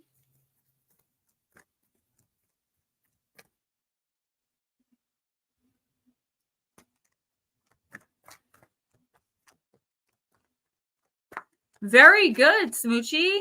Did you by chance gain any spiritual like messages or thoughts maybe that weren't yours? I carry a notebook in my purse so I can write those things down when that happens. Iron Dogger says, I would love to hear your opinion on the psychic who accused a professor for 4 students passing because her spirit guides kept telling her. Could that be a demon in disguise whispering in her ear? What do you mean? She passed them because she said her guides told her to? Yeah, they don't get involved like that. So I would say that there's something demonic going on there. Like, I would obviously need the whole story. It could be like a weird situation, but spirit guides are not allowed to get personally involved unless you ask them to. And even then, all they can really do is like give you advice, tell you what to do. Divine Empathic, thank you so much. You guys are amazing. I'm going to hook up the channel members. I'm going to work on that the rest of this weekend. All right. Melissa, Nicole, let's do this. Full moon in Gemini. Embrace the flow of life. I love these cards. I don't know why I don't use them more often. You guys are so sweet. I can't believe how many channel members I have now. That is so cool. Okay, Gemini. Yeah. Melissa, have you been fast talking lately, or is someone trying to fast talk you? Your best bet could simply be to keep quiet for a little while. You or someone else in this situation definitely needs some space. Taking a moment out of the constant carry on will allow you to see what's going on. There's a tug of war between worrying about all of the details of how to solve your issue and taking a moment to get some more perspective. Let life flow. Gratitude will help. It's a good time to change your mind about someone or something. Strike a balance between talking rings around people and seeing what they have to teach you. It's more important to accept where you are so you can move to where you want to be. Your manifestation affirmation for this week: I share kind, loving words with the people in my life. This is a message that I really resonate with right now. There is a negative situation in your life, a relationship. Doesn't have to be romantic, but it definitely could be. I never give definites. That's why I'm like, it doesn't have to be, but I think it might be. Even if it's not, listen. This person is playing with you. They want you to react in a certain way. You are trying to get your life together. You're trying to spiritually align. You're trying to be and become a better human being. You're trying to put good energy out there and manifest positivity for yourself. And this person is so lower vibrational. Like, I just want to say so low. Like, I feel dirty just looking at their energy. That they're purposefully getting you into, it's reactive abuse is what it is. They're purposely getting you into a mindset that you feel fight or flight, and you're a fighter. So you're talking poop to them right back. You are not backing down. You are not taking their crap. But the universe is watching this going, okay, she's falling for the old dupe again. She obviously hasn't learned. She can't just walk away. Did you call me? I thought my mom called me. She can't just walk away. She can't not get the last word. You're going to keep going through this tumultuous cycle with this human being if you don't kick them to the curb. I'm sorry. I hear RJ, my mom, talking. His voice is so sweet. Melissa, I don't know who this is. It could even be a family member. But the thing is, it's like this person doesn't want to see you ascend. They're like, who does she think she is? I feel like you really have to dig deep and find a way to just not give those emotional reactions. And guys, just so you know, I don't have the pro lights on me. That's why I look like a burglar. That's not actually my face. It's just shadow. So I just looked at myself and I look like a raccoon, but I don't have my pro lights in here because my mom has a California king size bed. So they would be all the way down there anyway. Thank you, Creeped.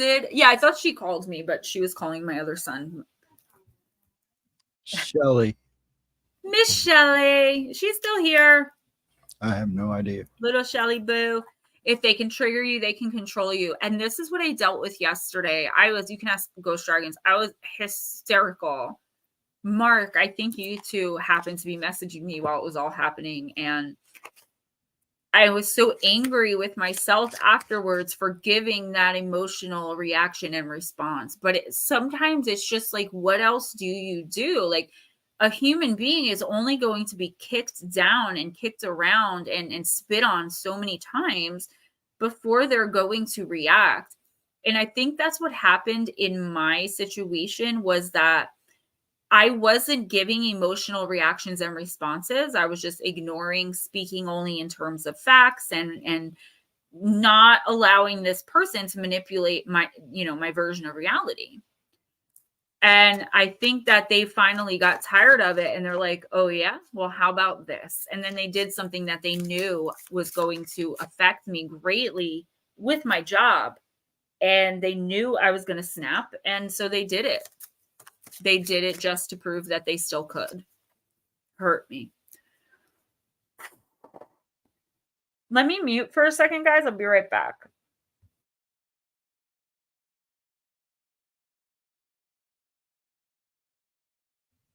All right. So this is Shelly, but she hasn't answered. okay. So who's after Shelly? Raymond, are you still here? Yep, right there he is. Energy vampires, and also an N word that I'm not allowed to say. And no, it's not that one. So we'll just call them narcissists.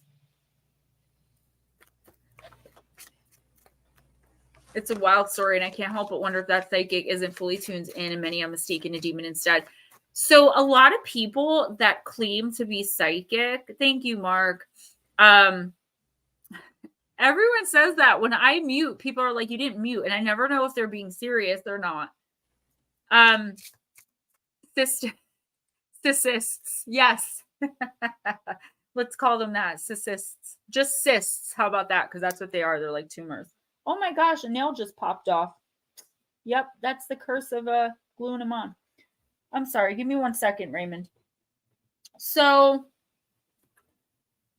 you got to be kidding me. I can't believe that just happened. Where did it go, though? My mom's going to like roll over later and be like, what is that in my bed? Oh, I found it. Okay. So, I forgot what I was saying, but yeah. Oh, I'm going to have to check that story out. So a lot of people that claim to be psychic actually aren't. I mean, we all know that there's a lot of fakes out there.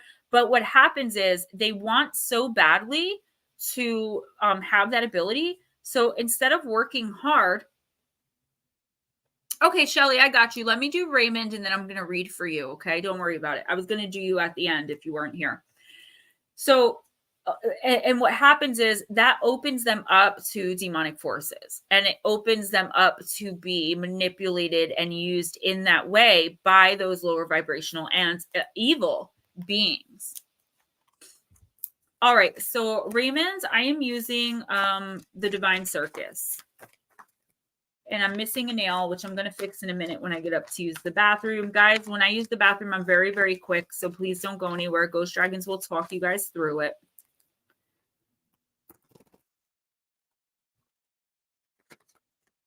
And we got to get Creeped in soon as well because they are new. Creeped, do you, are you male or female? I'm asking only because I'm resonating with masculine energy, but it does affect the way that I read the cards. All right, Miss Shelly, I got you. Don't rush. Hurry up. Take your time. Hurry up. All right. Raymond, you got the Sacred Fool. Card number 28.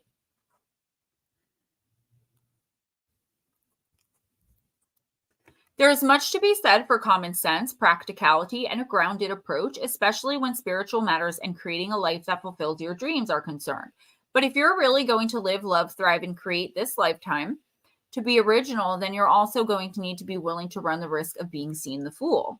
Some people will call you stupid, naive, foolish, and delusional if you dare to dream and follow that dream in all the ways you can possibly imagine. If you refuse to give up, even if others tell you that it hasn't happened by now, it's never going to happen, then they might say you're a child, silly, disconnected from their idea of what the real world is. Don't listen to them. They don't understand that the power of the fool is in the truth. In the court, the fool was the one that the king would trust and ask for advice. Why? Because he was allowed to speak the truth, where others would try to make politically smart choices to win them power. The fool just called a spade a spade. Yeah, my nail just popped off. I just said that. I got to fix it.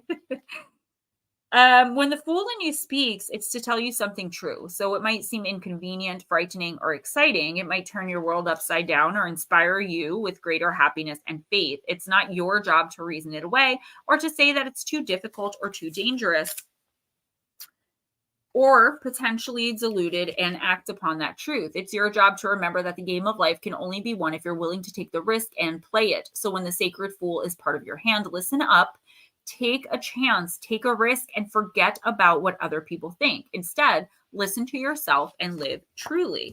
So yeah, I definitely feel like the energy I'm getting is like when I told everyone that I was going to start a YouTube channel and everyone told me I was stupid. They were telling me that like it was never going to work out. YouTube is all a scam. Don't get involved with that. But here I am, the best thing I ever did, right? And that's the type of energy that I'm getting here, Raymond. It's like there are people who just don't understand your vision. And what's up, TD? And with throughout like the years, I feel like these are people you've known for a while, or even if they're people you just met, it's like your brain has been subconsciously holding on to the negative things they've been telling you. And now that you're finally getting ready, or you finally have taken that leap of faith and taken that chance and did something, like for me, it was starting YouTube, for example, in the back of your mind, you're hearing all of those negative comments. And the universe is saying, just forget them. Follow your heart, follow your true voice, and follow your instinct and intuition. If you know something or someone is for you, it's for you. Listen, even if it's a really bad, like say it's a bad romantic relationship, but you're into it and you're like, we're going to make this work. We're going to make it better. We only beat each other up every other night. Silly example, but that's, think about it like that. And people are telling you like, you've got to get out of that relationship. Listen, no, you don't. You're taking a risk, you're taking a chance, you're fulfilling your contract, and you're learning really important lessons as you go along. It is not for other people to say which lessons you should learn and when. So whatever this is that you want to do, whoever you want to be with, there's something here that it's going to be risky because you risk losing the support of the people around you, but the universe is saying do it. Okay, your spirit team is saying like, yeah, you got this. You're supposed to be doing this. 100% meant for you to be doing right now in your contract. I can see it. So don't let anyone talk you out of whatever this is.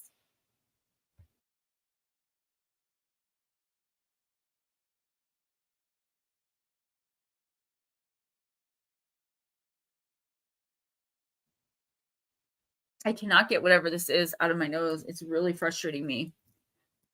Okay, who's next? Because Shelly wants to be at the end. Do you want to take your break? Do you need a break? I'm okay right now. I'm good for a few more minutes. Okay, go ahead and do Kai. Cowie, are you still here?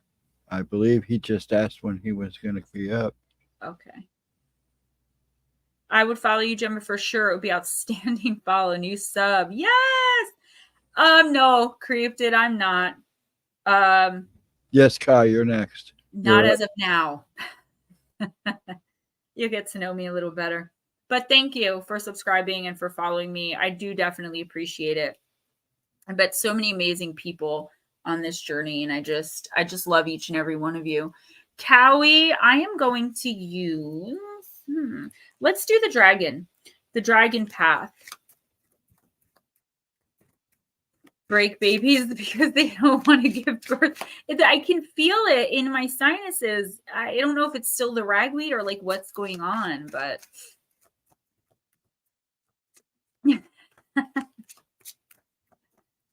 no, you guys didn't. Black Dragon is very last. Shelly will be before him. You scared the soul out of me when you said that. What? What's happening?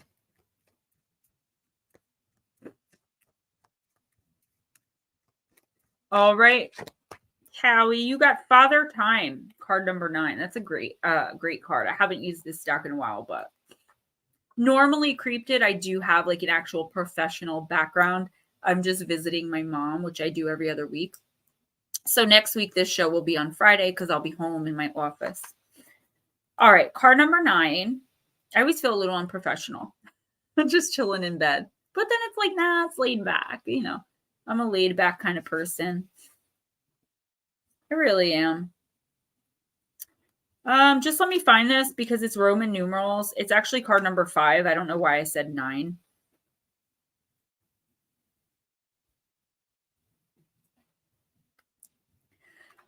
Card number 4, Father Time. My office. Let yourself sink a little deeper into the abyss of quiet and stillness. Father Time is probably as old as the universe itself. This commanding, wise old dragon will aid you to still the constant chatter of your mind and just be. His presence supports our grounding and brings focus to the moment. His aim is that we let go of linear time, for it is a man-made concept. His energy helps us to enter the void, which is particularly useful during meditation. Cowie, his message today is, quote, now this moment in time is a gift, which is why it is called the present. Allow all time to stop and break your habit of clock chasing, because in reality, there's only now. Let yourself sink a little deeper into the abyss of quiet stillness and let go. The man-made concept of linear time is illusionary. It only serves to fuel the doubts in your life. I am here to guide you to a more tranquil way of being, to be fully present in the moment. The stresses of your existence are often due to your preoccupation with time. Find your point of center, breathe, and let go.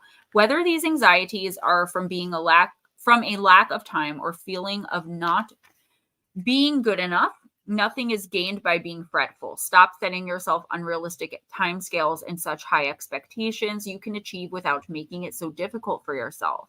You as human doings, dragons refer to us as human doings rather than beings, fail to see that so much of your stress is unconscious as it is as natural to you as the breathing. Recognize this and release it, end quote. With this quietness of mind, Father Time aids you in finding clarity in all life situations and helps you to see the bigger picture, allowing you to reach a new level of understanding. This is a really, really great card. Why do you do that? Like, you Ghost Dragons, you make me feel so bad. Like, you look angry, you're putting yourself down. Like, I am definitely going to have to come there and just beat the crap out of you. I mean, I'm going to have to get Jersey on you. The other night, Blue Crossroads is like, are we okay? I'm like, why wouldn't we be? He's like, because your Jersey is showing. He's like, and I know you're angry, so now I'm feeling. He thought I was mad at him because I was like I was being mean about like the situation, not to him, but like he had never seen me like that before. So he was like nervous that it was aimed at him. I'm like, you didn't do anything. Yeah, road trip for sure. Okay, Cowie. So time is not linear. That's why like there is no past, present, or future. All time is now, and all lifetimes are now. And I think a lot of the time when people, like, just to explain this a little bit more, when people see ghosts or see spirits, not like I see them, but like how regular people sometimes will get a glimpse of like a ghost in the corner, and it doesn't bother them. It's usually just residual, but they'll always say it's floating, always floating. It's not floating. It's vibrating higher because it's in a different dimension than you. A lot of the time when people think they're seeing ghosts, they're seeing where they are, but like way back, for lack of a better way to explain it. So like whoever lived in this house or on this land in like the 1800s, I might catch a glimpse of that person and they're catching a glimpse of me, and we're both thinking we're seeing a ghost when really time just warped for a second, because it's not a real thing. When you reincarnate, you can reincarnate to 1600 if you want to. There are lessons our soul has to learn that maybe the witch trials are going to teach it. I know that's a really hard concept. So anyway, there has to be something going on in your life right now, Cowie, where you could feel like you're running out of time, you're rushing to do something. I feel like that's not the case, though. This is the universe telling you, like, there's plenty of time for whatever this is. if you let go of the concept of like, I have to get this done by the time I'm 40 or whatever the case may be, like,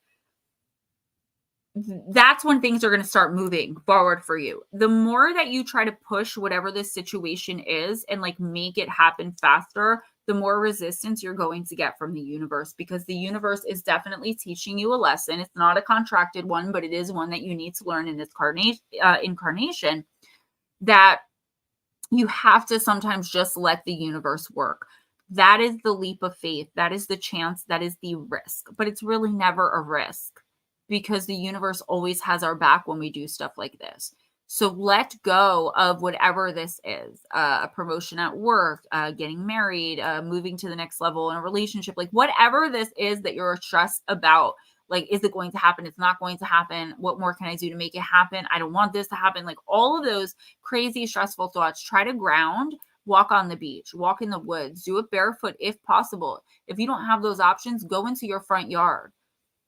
Go on the cement grass, like the grass that's like between the cement if you live in an apartment, like whatever the case may be, get your feet in some dirt and take some deep breaths and really think about it. The universe will work all of this out for your own good and to your favor, Cowie. I promise you, as soon as you stop stressing over it. That's the lesson. That's the test. No, it's not pork roll. Like, dude, I can't. I hate when people call it pork roll. I can't. No, it's sailor ham.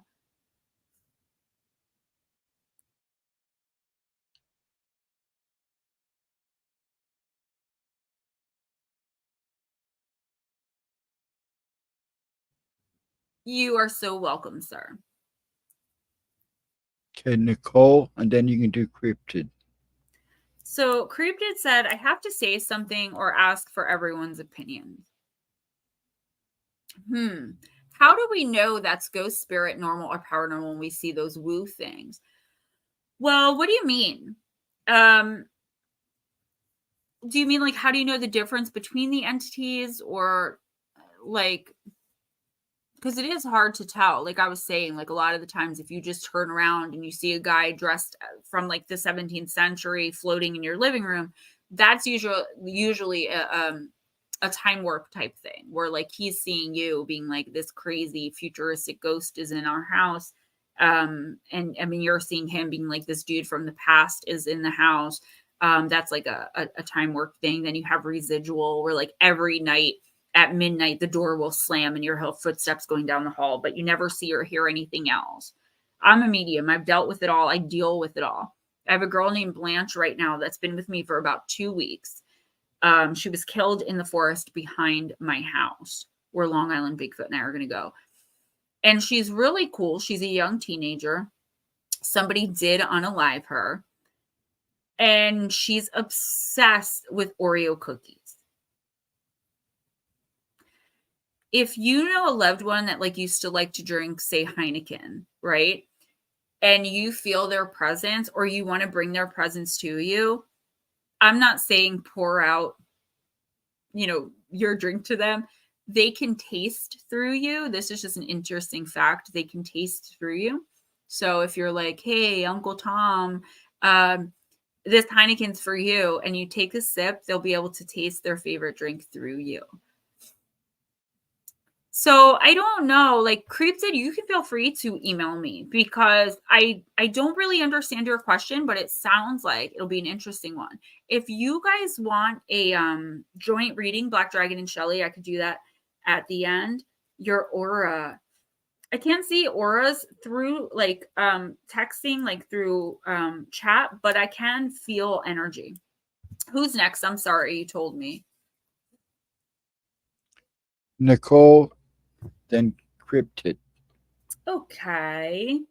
Nicole, let's use the human spirit.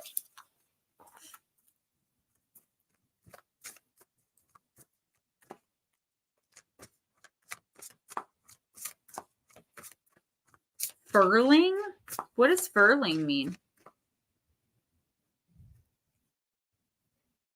A few years back, people filmed and watched. Yeah, I also saw one where someone got hit by a train very recently, and someone was like, yo, this dude just died, yo, and the body was in. I'm like, what is wrong with Gen Z? Like, I'm sorry, guys. What is wrong with y'all? I saw a sign on the news. This restaurant was like, sorry, closed again because another Gen Z cashier quit when I told them their boyfriends couldn't stand there for their entire shift at the counter. And then there were like no Gen Zs allowed. So now people are protesting. Cryptid, it's totally up to you. I can't read for you without your permission, but I think it'll be cool. I've never had like a terrible message. And spirit doesn't work like that. Like there's always a good message that comes with it. So I'm going to read for Cryptid. I'm going to run to the little girl's room, grab me a Red Bull, and then we'll get right back to it because I don't want to be here all night. I'm so glad to see you guys though. I really look forward to this. I really, really do. Okay. Nicole, you got a good card. Card number 9. Baby, I'm a star. I'm going to do y'all separately. I think you two are just too much energy to read together. If you guys really want me to, I will. But I think it would benefit y'all if I read separately.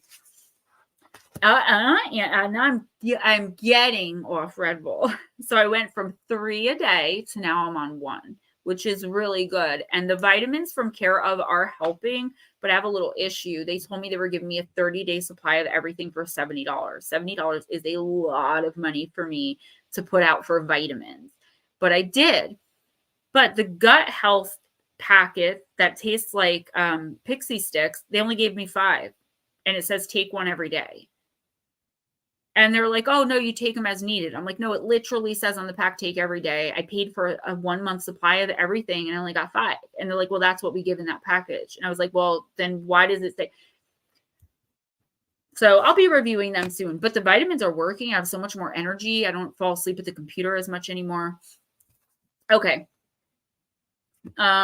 Nicole, you got baby, I'm a star in the upright position. Hold on. Where are my sunglasses at? You're a star, baby. Shine on, shine on. Sometimes when we're so full of inner light, we can't see it for ourselves. You have a certain je ne sais quoi that everyone can see and feel, and it's magnetic, a certain magic that attracts the right people and circumstances to you at this time. The stars just seem to align for you. The dots connect, and when you put your mind to something, it just falls into place. When you have star power, it's important to share it. Sharing your light, your shining gifts with others allows us to grow and evolve along with you. When one of us shines, we all shine, but you are the lead role. So step into the spotlight and take a bow because today you are all that, boo. Cut, that's a wrap. Get this baby a Hollywood star on the Walk of Fame. So yeah, no, Nicole, I'm reading you right now. This is yo. This is yo. Yeah, I am working on it. I did get really out of hand with the Red Bulls. So I'm working on it. Nicole, if you can hear me, this is yours, honey. I do feel like things are falling into place for you. You have some sort of something coming in. I don't know if it's an inheritance of money, a promotion, a raise at work, if you're simply moving up the ladder somehow, like in your relationships, if they're doing better. The universe is asking you to give back what you've learned, right? Not physically, not like donate money or anything, but like if you recently went through something really hard and really tough and you got through it and you feel like you've learned that lesson, become a better person, turns it around, enforced your boundaries, stuck to them, Nicole, then this is the universe being like, there's someone around you that could really use that encouragement, that help, that advice. I feel like this is the universe asking you to prove that you learned this lesson by passing the wealth, quote unquote, along. So if you don't know what I'm talking about, I feel like something in your life is either coming to a close for once and for all, and that's going to be a great victory for you, or there's something that you've been trying to manifest that you're getting, and it's going to show up just like that in a way that you never expected. You are not expecting what and or whoever this is to come in at this time, but by the end of the month, they will. Now, give back.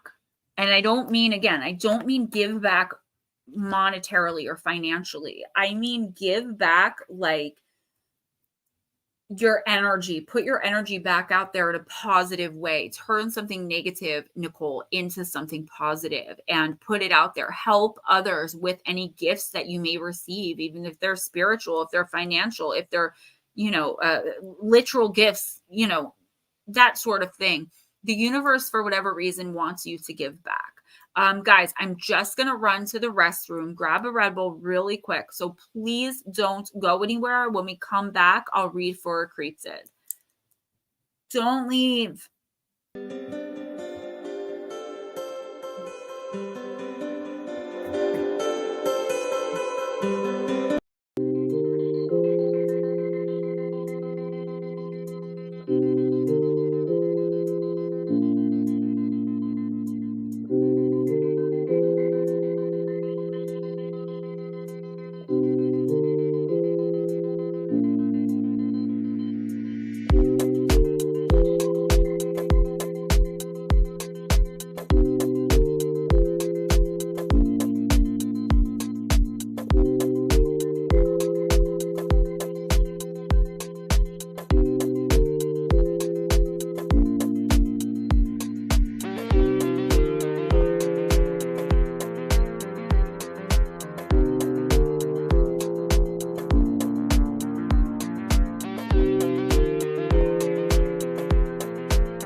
Oh, Creepsid left. I knew it.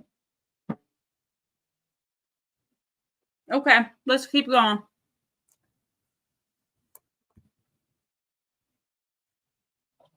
Sorry, I had a macaroon. Creepsid, thank you so much for coming in. I will give you a timestamp. He's just messing with you. He says just messing.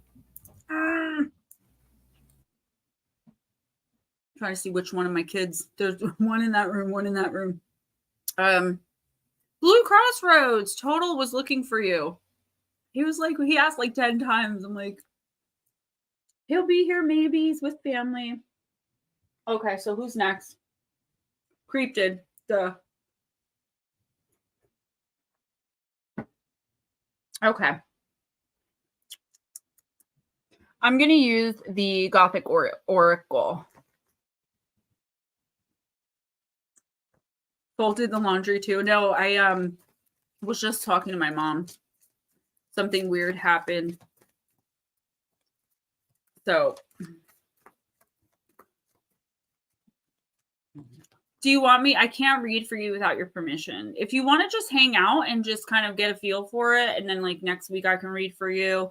But you have to let me know because it's really improper for me to read for someone who doesn't want me to. New Englander at Rhody, no, I'm taking my time with them tonight. They're taking kind of long. All right, let's do it.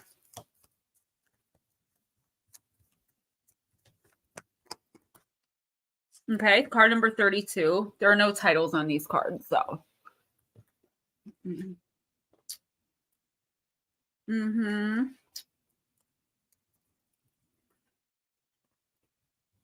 Midnight Rose.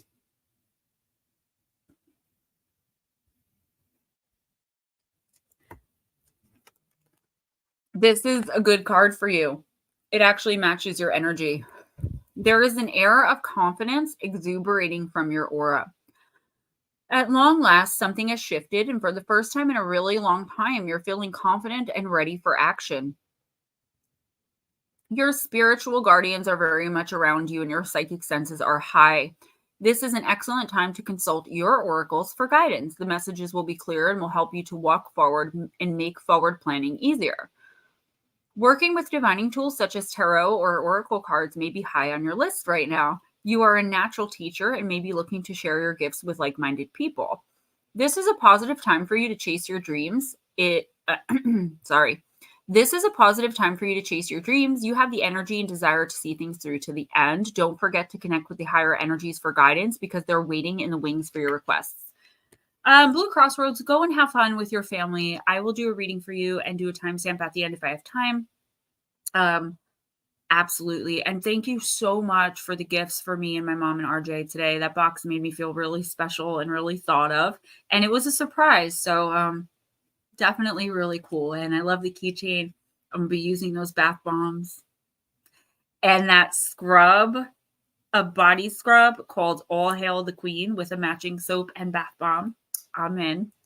Because my other All Hail the Queen soap is almost all gone. So, okay, Creeped. So, good night, Mike J. Love ya. Thank you for coming in. Next time, if you want a reading, let me know.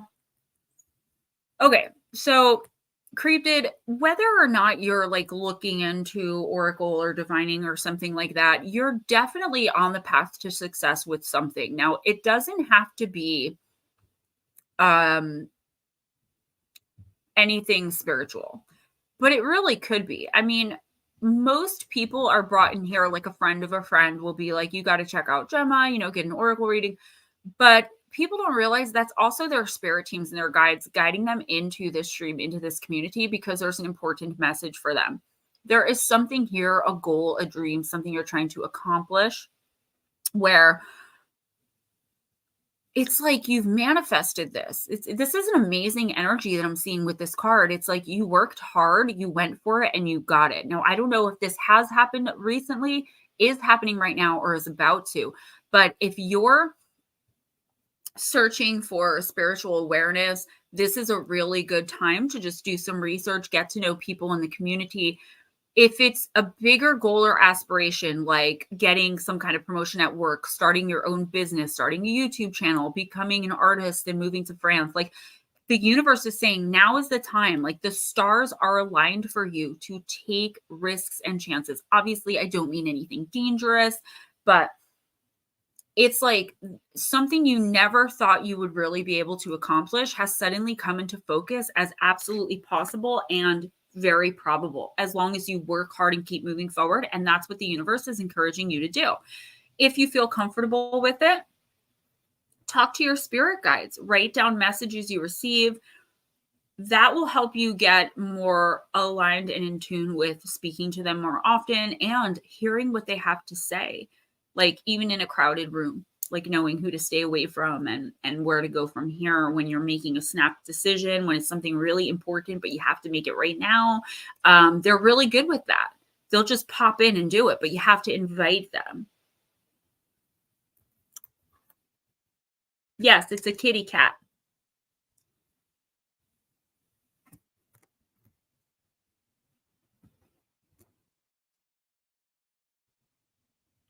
Andrew is next when you're ready.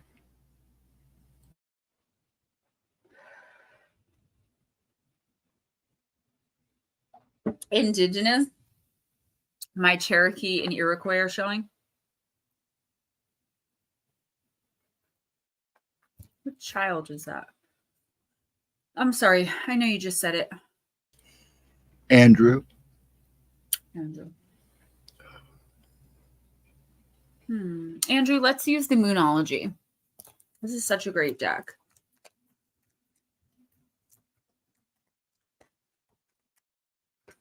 You don't have to prove anything to me. I believe everybody at face value until I have a reason not to. Like when someone lies to me, I know it. If you're seeing things like that, like it depends. Like what's the energy around it? Do you see it and get scared? Do you see it and become curious and interested? Do you feel like you're being compelled to examine it? Or is it just your regular mind? Like there are so many questions. Yes, absolutely. Can someone put my email in there? What I normally do, if it's usually only works if you're in the United States, but I will give my phone number and then I'll text because I'm terrible with emails. So I'll read your email, email you back with my phone number to text me. Dragon scares you? No, he's a sweetie poo. All right, Andrew, let's do this.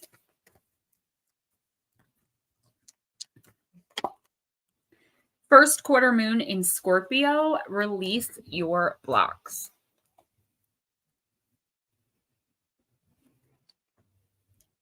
I don't know if it's my 18-year-old or my 5-year-old. I think it's my 18-year-old. It keeps like opening the door, and the doors in this house are so loud that it's going to wake up the other one. And I'm like, stop it.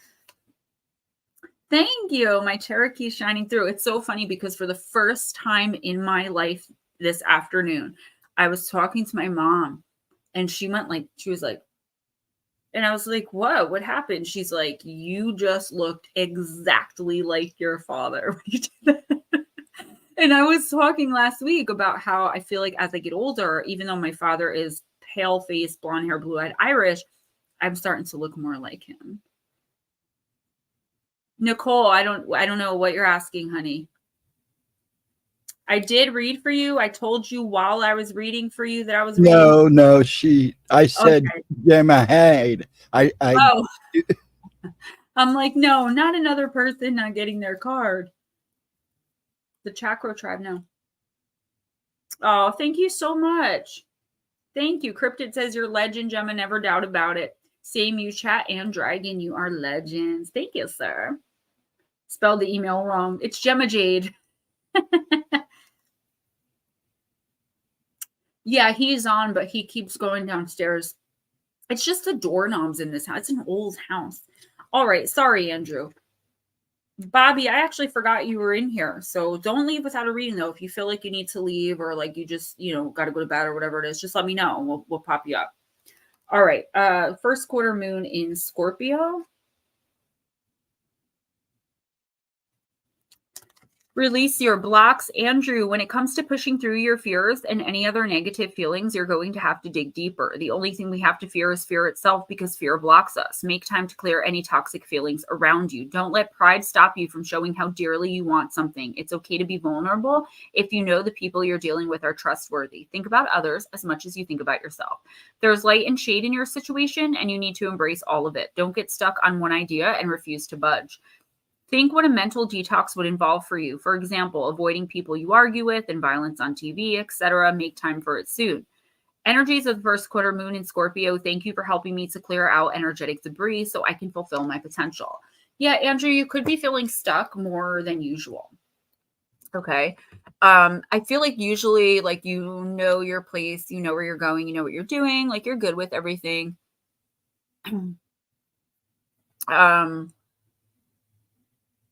Divine Empathic, we could wait until you get back. That's okay. Just let us know when you come back, sweetie. No big deal. But there's something that's going to be happening, or that just recently happened, Andrew, where it's like you're starting to, for some reason, have some insecurities, feeling unsure about yourself, not knowing if you're making the right decision in a certain situation. What the universe is saying is you need some quiet time. You need some solitude and some peace of mind. A mental detox, what does that mean? Are you able to unplug for a day? Walk around. I keep saying this, grounding, barefoot on the ground, wherever you are. As long as there's dirt under your feet, you are good to go. You are blocked, but I feel like it's because I said this to someone earlier too, and it's like the same energy of like you're thinking of things that other people have said to you about your situation. Like, don't, why did you do that? Don't do that. It's like you're having these insecure feelings come up from the past, and you have to remember that you have that has absolutely nothing to do with your present. Who you were, things you've done, things you've said, things that were done to you, things that were said, like that should not have any bearing on right now. So please don't judge what's going on in the present and what you're planning on in the future by like how things turned out in the past, because these are brand new situations, brand new people, brand new relationships. Do what you can to clear your mind. Whatever works for you. My bangs are driving me crazy right now. You know what's funny? I'm going to tell this story real quick just because Anna said about like my look tonight. I got this really beautiful, I was using ELF powder, just to, setting powder. And that's what keeps the little bit of makeup I am wearing from like rubbing off on my phone and getting everything slimy. It doesn't come off. So if you put setting powder, that's how to stop that from happening. Okay. I use ELF. It's super cheap. But I found out that the one I was using, the luminous shimmery one that I loved so much, but every time I wore it, I was like, why is this happening? I have big pores and I have an oily T-zone. I know you guys, this is just, trust me, I'm going somewhere with it.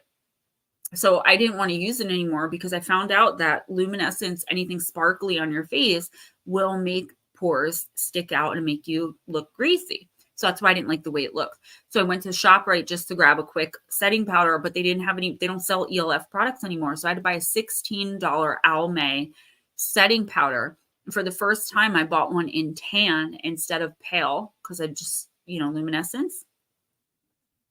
And apparently it's a good look. ELF, eyes, lips, face. Who's next?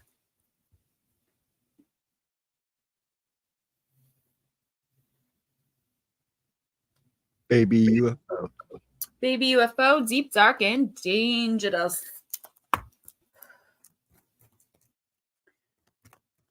You guys are amazing. I love you all so much. There he is. Creeping. Give it a little crack.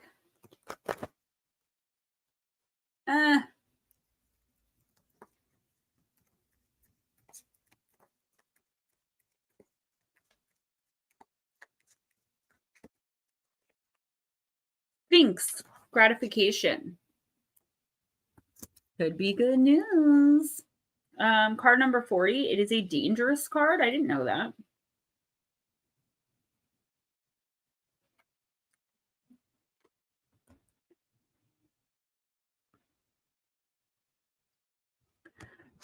Mark your successes. Use your intellect. Be wise. And as such, know that you cannot possibly know it all. Be curious. You don't always need to expect to receive something immediately. Take your time and do things well. Delayed gratification can build character and achieve big goals. Guard what is integral to you. Everything that annoys or irritates you about someone tells you a lot about yourself. The mythos of the Sphinx carries right through the ancient worlds of Greece, Egypt, and Asia. Her appearance, though, doesn't change much and features the head of a human, falcon, cat, or sheep, and the body of a lion with wings of a falcon. In the Greek myth, the Sphinx, the child of Typhon, is female and intelligent but deadly. She'll slay anyone not able to answer her riddles. In Egypt, the Sphinx has the head of a man and was considered benevolent and protective, guarding entrances to important buildings like temples. The famous Great Sphinx of Giza in Egypt is the image most people know of the Sphinx. And in this case, unusually, the features of the Sphinx's face appear to be that of the pharaoh Khafre. We unfortunately have no reliable archaeological evidence of why this may be so, or even any evidence concerning the erection of such a prominent statue, so this is a mystery for now. In Southeast Asia, the man lions that often sit at the doorways of temples are said to take away the sins of visiting devotees and to protect them while they pray. Perhaps the most common myth regarding the Sphinx is the Greek version, which is the story of the Deathly Riddles, the Deathly Hallows.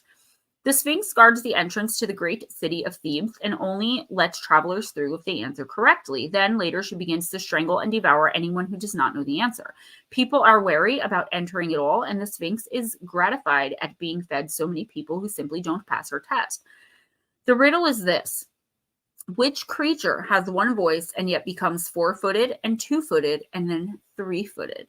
Eventually, it is Oedipus who manages to work out the answer. Man, who crawls on all fours as a baby, then walks on 2 feet as an adult, and then uses a walking stick in old age. The Sphinx is outraged and decides to ask him a second riddle, knowing full well that if he fails, she's going to kill him. There are 2 sisters. One gives birth to the other, and she in turn gives birth to the first. Who are the 2 sisters? She asks. Oedipus takes his time, but he answers day and night. He is correct, and he's not killed. Shamed and devastated that she has no gratification and no hope of recovering her reputation, the Sphinx throws herself from the high rocks and perishes. Plant companion is acacia, and your crystal companion is another one. I still don't know what it is. Beryl. So, okay, this is actually a really good card, baby UFO. But it's telling you to take your time, okay? Don't rush into anything. I do feel like someone is trying to use a manipulation tactic on you, making you feel like something's like so good, like you have to have it. You can't live without whatever this is if you only give, $10,000. Whatever this offer is, though, it's definitely something that you want to consider. You're curious about it. You want to know and to understand more about it. You want to think it through. But it's like, I see like a real estate agent, like, oh, but there are 2 more people interested and they already put bids down. So, you got to act quick, got to act right now. What do you want to do? I feel like it's that type of pressure. And the universe is saying you don't have all the answers yet. So take the next week or 2 to really think about if you want to make this purchase or do whatever this is, or say, even it could even be something you want to say to someone. You don't have the full picture right now. So wait a week at least, 2 at most, before making any sort of major decision, because I feel like the more you think on it, not obsessively, just thinking about it normally throughout the day or when you take the time to do so, designated thinking time, right? The answers are going to come to you and be revealed. And that's when you're going to be able to make a good decision about it. I do think whatever this offer is something that you should be looking into. It is for you. It's going to be beneficial. But this may not be the right time or place, or it might be not the right person offering it. So it's like, this will put the idea in your head. And I'm just going to give you a quick, silly example. My sister and her husband were renting a beautiful house. They never even considered buying a house before until the landlord said, listen, I'm selling the house. So y'all want to buy it? This is the price. They wanted to buy it. They jumped on it. And then they were like, wait a minute. If we can buy this house, we can surely buy a nicer house that we don't have to fix up. And within 2 weeks, they owned a lake house. They had to wait for closing and all that, but like they bid on it, they got it. But the idea to buy that house never would have been put into their head had it not been for their mangy slumlord trying to pawn off this horribly built house on them just to get it out of his hands. So while the offer came from a bad place, not from a good energy, it ended up working out really well for them. Okay. John P., are you leaving? Because if you're leaving, we can do you, because you and Mark are next. So baby UFO, it could be like, if you can't think of an offer, then no, it's not happening yet. But there is something coming in the next week or 2. I just want you to be really careful about allowing yourself to be pressured into making a decision. If someone is that desperate to sell you something, give you something, offer you something, there has to be a selfish reason behind it. Unfortunately, that's just our day and age. And that's what I'm seeing. So I know it's going to be, I see you so tempted though but it's not going to work out well for you if you decide right there that, yes, I'm going to do this, or yes, I want this. If the person can't handle that, you want to take some time to think about it, it's not for you, and something better will come in the next month or so. Mark Halstead. All right, Mark. I did it again. What nail is that? Oh, my thumb. Okay. I'm so done with nails. I rip them off after every stream anyway. I just keep them on for the pre-recorded videos and the streams. Guys, don't forget donations to my PayPal or Cash App. If you guys can do it, I really do appreciate it because I get that money right now. Or if you donate through Super Chat and Super Sticker, it comes at the end of the month.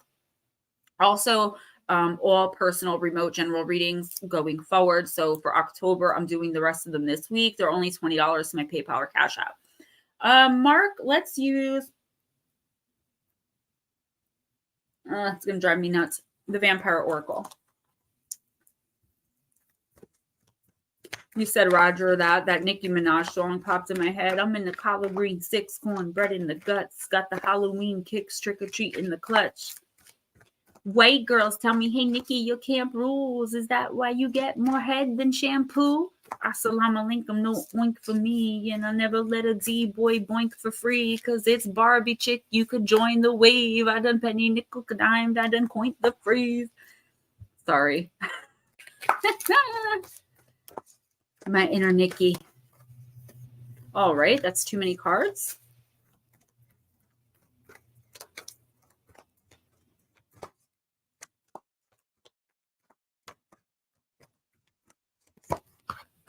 Yeah, Anna, he knows he doesn't have to. Like, at any given time, if he's sick or, Then again, his house burned down, and he still didn't take a night off. All right, Mark, you got nobility, honor, high standards, idealistic, card number 42.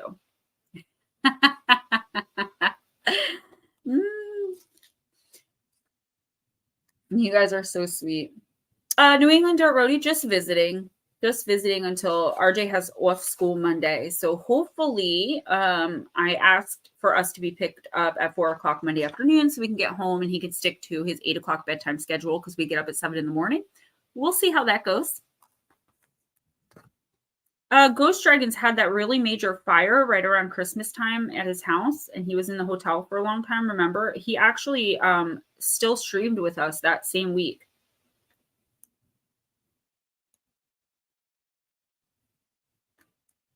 Self-care box. Oh, are you talking about the Blue Crossroads thing? Yeah, it was a surprise too. I didn't expect it when I got here. I got here at like midnight last night, but this morning my mom's like, "Oh, you got a box. I don't know who it's from." She's like, "But okay, Mark. You guys are so sweet."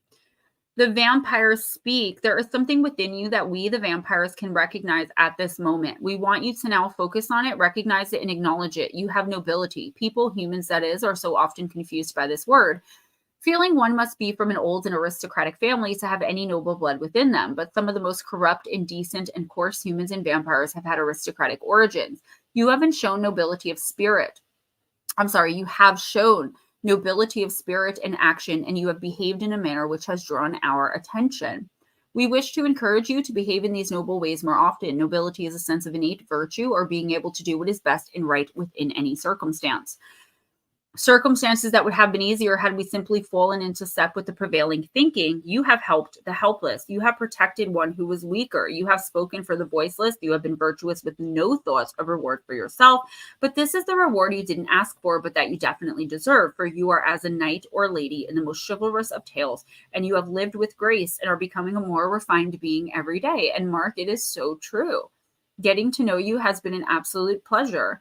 Vampires, when we have learned to live beyond the instinct our new nature gives us, can be noble creatures too.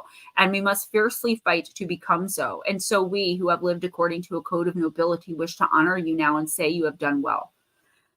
Accept the acknowledgement and know that the good deeds you have done so selflessly will ripple out into the world and make changes you may never see, but your soul will know you made all the difference to one who was helpless and to whom you gave your aid. We honor you, Sir Noble Knight. Blessing, this is a wonderful opportunity to do the very best that you can, which in turn will shift your vibration and attract wonderful new opportunities with honorable people to you. Curse, if you deny this nobility, it will become easy to go for the lowest option over and over again. This will sully your soul permanently. Working with this card's presence, you're asked to tune into that part of yourself that some of you call the higher self. You're being asked to do the right thing and do the best thing, even if it's not the most advantageous thing or the easiest thing. You're also being asked for a time to be of service and assistance for others and to give. I feel like this is honestly, and this happens every once in a while, this is the universe patting you on the back and being like, what you're doing, either for one specific person or for the world in general. And I know, like, you just being there for me and being a friend, especially lately with everything that I'm going through, has made a tremendous difference in my life. And I feel like if you can put that energy out there and express that energy to even more people, just brighten their day with a smile and a hello, how are you? I feel like your selflessness is something that is rarely seen, especially with the people around you. So this is just the universe, Mark, telling you to keep being you, keep doing what you're doing. I feel like you're going to come up against someone who's I see bullies who they're not going to like your energy immediately because yours is so good and bright, and evil, darkness, lower vibration does not want to look at itself. And if you shine a light on it, there it is, right? And not only can it see itself, but everyone around them can see them for who they really are. And you're doing that inadvertently just by being you. And they recognize that in you. This person or these people, I do feel like it's one, could be more, but I think it's one, is going to try to sully your reputation, put you down, make you feel, like, whatever you're doing is not. Just ignore them. Honestly, that's my advice. That's my advice personally, which I don't usually give. And that's also what the universe is saying. Like, prove to the universe that you're bigger than all that, because what you're doing is making such a difference and having such a ripple effect on the world, on the people around you, that if you stop, it's going to be bad for the collective.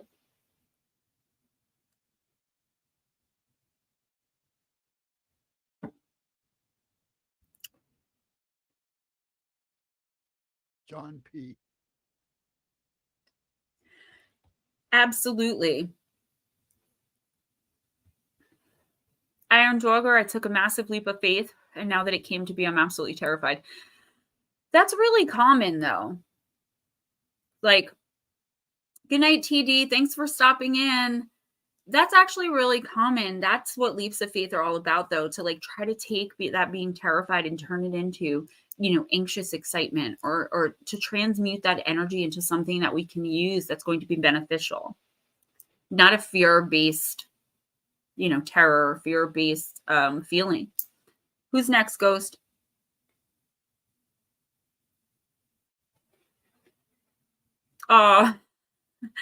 Iron Dogger says that shirt and earrings look fantastic on you, Gemma. Seriously, your makeup is so on point as well. You always look beautiful, but you are glowing tonight. Thank you, guys. You guys are so sweet. John P. Is he here? Yes, he's here. I believe so. I just ripped my nail in half. Okay. John P., let's use ether creatures. You are still here, right? Nutslap, are you still here too? Nutslap just said he was stopping in to hit the like button. I see all that, so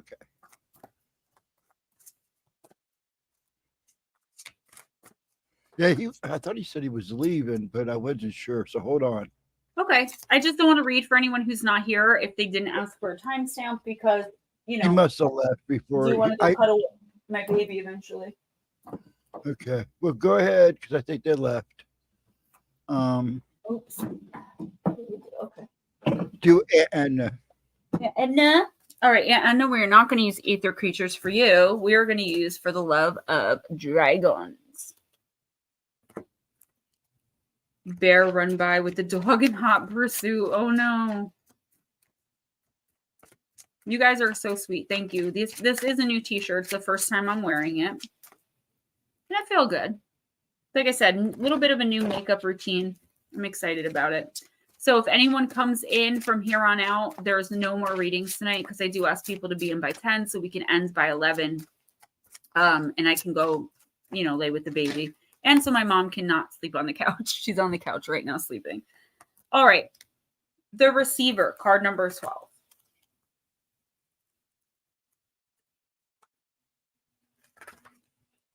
Yeah, and dragons have no problem with amassing wealth. You could learn a thing or two from them today, whether the wealth comes in the form of financial opportunity, unexpected help, gifts, a generous offer, or an unanticipated kindness. Your power and prowess depend on flexing your receiving muscle. There is no room here to question deservedness. As with all magical creatures, you deserve every good and lovely thing this world and all the others can provide. Receive freely and experience the wealth of true reciprocity that true reciprocity can bring.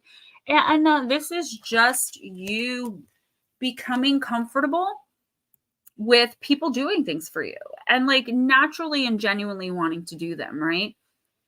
I feel like in this community, we're always doing so much for others and we always have our guard up because people take advantage, and the human straws and energy vampires, they drain us. Somebody always wants something. Somebody always thinks that we're suckers or weak because we're kind and loving. This isn't a situation like that, though. I feel like somebody genuinely wants to help you with something, offer you something, whether it be a gift, money, whatever. All right, awesome, Creeped. Thank you. Smoochie, give me a second on that. I feel like this is the universe saying, don't worry, like you can accept it. In the next week or two, allow people to do for you. Open up to that energy of reciprocity. Okay, you deserve it. You've earned it. There's nothing to fear from it. If you feel like someone's trying to manipulate you, you know what to do. You got this. But I do feel like you're in a state where like people want to do things for you. Let them. It's okay to take a break and allow other people to do for you for once. Paranormal Pixie, that's exactly what I thought. The zipper all the way up to here was like for someone who wants to just like, it was perfect for me, right? The super introvert. I didn't send it back. I'm keeping it. But I did make a big mistake where I let RJ wear his without washing it. And that's the second time. He is all broken out and hives all over his body because of it. And I know I'm never going to hear the end of it.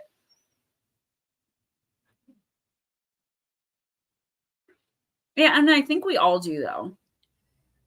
I think we all in this community, because we've been so mistreated before. Okay. Actually, Mike J, he's not answering. Mike J left. Yeah. Vixen Doe still here? Vixen, you're still here? You're welcome, man. And yeah, Lara, he has such sensitive skin. It's crazy. Like this littlest thing will set him off. And I know, yeah, China, they use illegal chemicals that are, I just wasn't thinking. He wanted to try it on so we could match, and I let him. And poor kid. At first this morning, we thought it was mosquito bites, but they're so big. They're all over like his neck, like where the hood would have ended and like where the hood goes up on the neck. And the same thing happened last time. Okay. To Iron Dagger and then Robert. They're actually the next two. So just go ahead and do Iron Dagger and Robert. Okay. Iron Dagger, I'm going to use Magic of You. Bobby, you're next, honey. And then Vixen Doe, you'll be after them. Okay, sweetie? How many more do we have? Do we have a lot?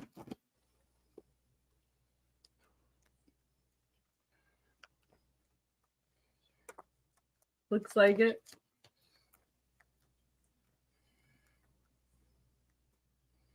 It's just like he's allergic to 8 people. Okay, it's not bad. Plus your 3. Well, Grey Wolf was in here. I don't know if she's back in here again. If she's not here, we are going to timestamp her. So then you have 3 of those because you got KC too. Okay.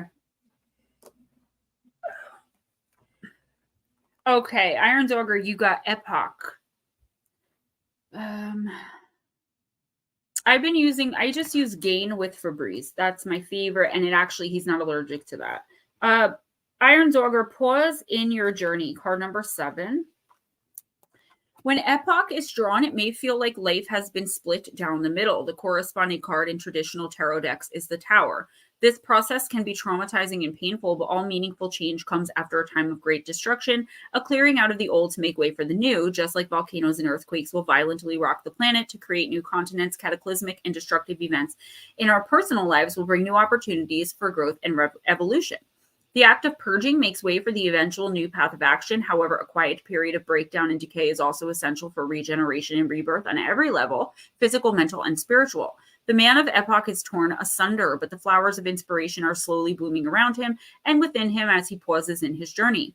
Take peace and solace right now. Wait before you make your next move. New developments are ahead. A sign will appear like the bird poised on the man of epoch's knee. It is drinking the nectar to pollinate.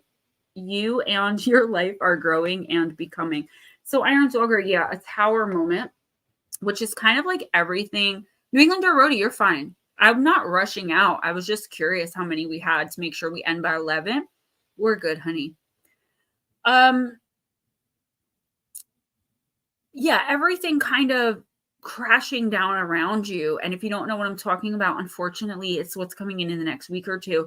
It could be one situation that is painful that you're going to be dealing with, or it could be a lot of little things that are just adding up to like, you feel like you can't get a break or like you're being terrorized or whatever. Yeah, Iron Dogger, now you know if you have big pores, don't use anything that shimmers.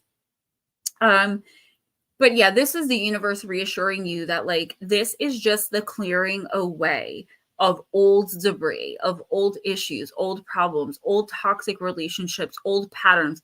This is actually a really good thing. And the quicker you can find the lessons in this crashing down of these things or this thing, the faster you're going to be able to move on to this, to the new phases, to the new journeys in your life.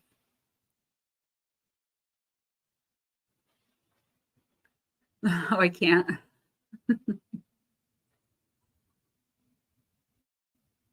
Robert. Bobby. Let's use Moonology. Okay, cool. I can get through those. She a rebel. She a bad little chick. She the devil. She put her foot to the pedal. Yeah, Dorothy's getting a reading. Huh? Oh, $5. All right, cuzzo. First quarter moon in Sagittarius. Believe in your own good luck. This is the hard one for you, cuz I know it. It's just because, like, in our family, we're so used to bad luck, right? Bobby, whatever is going on in your life, you need to take care of the small stuff and the big stuff will all fall into place. Problems can arise now because of carelessness or a lapse in judgment. Avoid telling everyone your opinion until you're sure you know exactly what's going on. Think about the baby steps you need to take on your way to your goal and don't take too many risks. Believe in your own good luck, but don't be arrogant about it. Think an important decision through very carefully before taking any action. Your challenge when this card comes up is to dream, but be prepared to put in the hard work required to make the dream real. Make peace between the part of you that needs everything to make sense and the part that wants to throw caution to the wind. I feel like this is the universe saying, like, yes, there are things that are horrible in your life that are going badly. You're feeling depressed. You're not feeling well. But where does that end and where does your life begin? Like, where do the two meet? There has to be a point where you get up and you're like, I'm going to go and do this. See how it works out. Like, you have to take these tiny risks. Now, with that being said, you don't want to fall into a trap of someone who wants to manipulate you or sees that you're vulnerable and takes advantage of you. So don't go around like telling everyone, you know, like, oh, I'm so depressed. Like, I don't know what to do. Because unfortunately, there are people that don't have the same heart as you that will look at you as someone that they can try to manipulate or, you know, mold to their liking and things like that. Be careful who you surround yourself with, but definitely start surrounding yourself with people. You are spending too much time in your own head, Bobby. And I feel like if you don't believe in you, if you don't believe that you can succeed, then who's going to? You have to tell people like what you're doing, what you're going to do, what you're going to accomplish and succeed and achieve in. And then you have to get out there and you have to start very slowly doing this. Okay. It's not like, it is baby steps, because you're coming out of this spiritual darkness, this dark night of the soul on steroids that's been going on for years and years, but there is a way out. You just have to take action with it somehow. You have to get yourself out there and moving.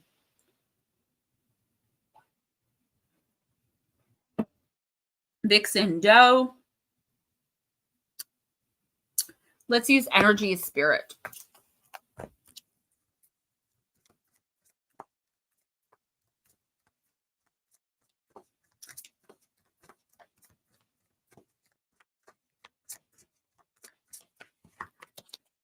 Balance, centered energy, and self-care. In the upright position, it's card number 24.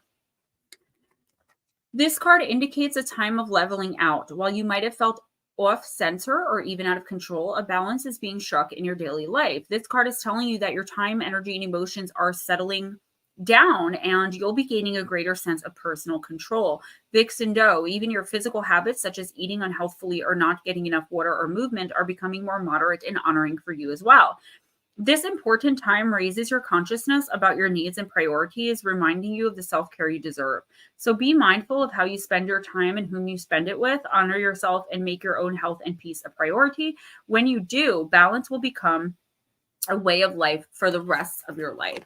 I do feel like things are coming to, being balanced out, coming to center for you, Vixen Doe.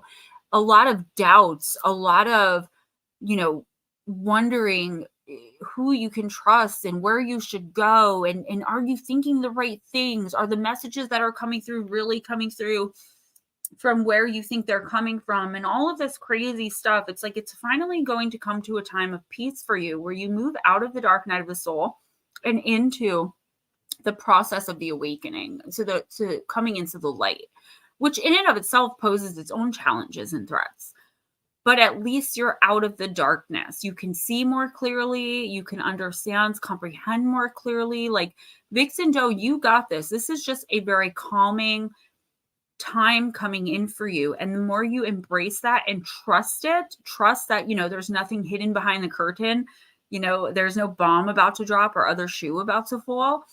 The quicker you'll invite this energy in, accept it as your own, make it your own, transmute it, bring it back out into the universe, which will then bounce it back towards you.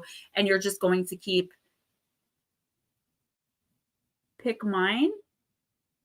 That was Vixen Doe. I can't read for myself. It just doesn't work. It never works.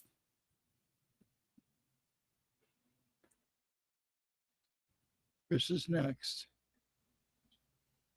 Oh, my fingernail hurts so bad. I got to get my mom's clippers. Jarvis, I'm going to use Dragon Path. Now, Chris, no more jokes.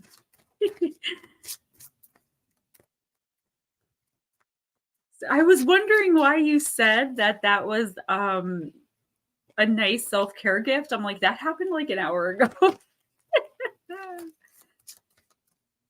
Wonderful, Vixen Doe. Vixen Doe said, I'm learning to trust the universe and my spirit guide. Absolutely. It's honestly one of the best things we can do for ourselves.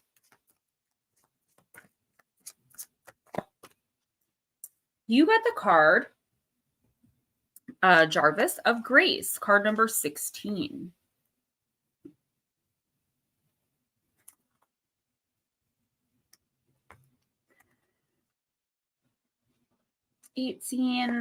Roman numerals are hard for me. Destiny 15. Jarvis, you are more than you can possibly imagine. This dragon flies into our lives when we have been or are struggling with self-worth, self-respect, and self-love issues, or when we have been neglecting ourselves. It's time to look at ourselves and discover who we truly are. We are magnificent human beings who need to find ways to let go of our self-imposed limitations and self-limiting beliefs. Grace's words are simple. Quote, stop it now. You are more than you can possibly imagine. You can achieve so much more than you foresee. Believe in yourself. Push the boundaries of your self-imposed limits. If you don't try, you will never know how successful you can be. And if you perceive that you have failed, remember there is no such thing as failure, only an experience to learn from and then try again. End quote. Dragons have an issue with the word love because we continually misuse it. So they have opted instead for grace, which they tell me is more encompassing and authentic. Grace is a deep acceptance of all that is within and without us. It means the end of the struggle through embracing the whole of us as we truly are. Jarvis, I don't know what's going on with you, but I keep pulling cards like this for you. And I feel like honestly, like, how do you not know how amazing you are? This card is saying that win or lose, you still win because you're only losing because you're learning important spiritual and life lessons that you need to learn for your soul to grow and to expand and to ascend.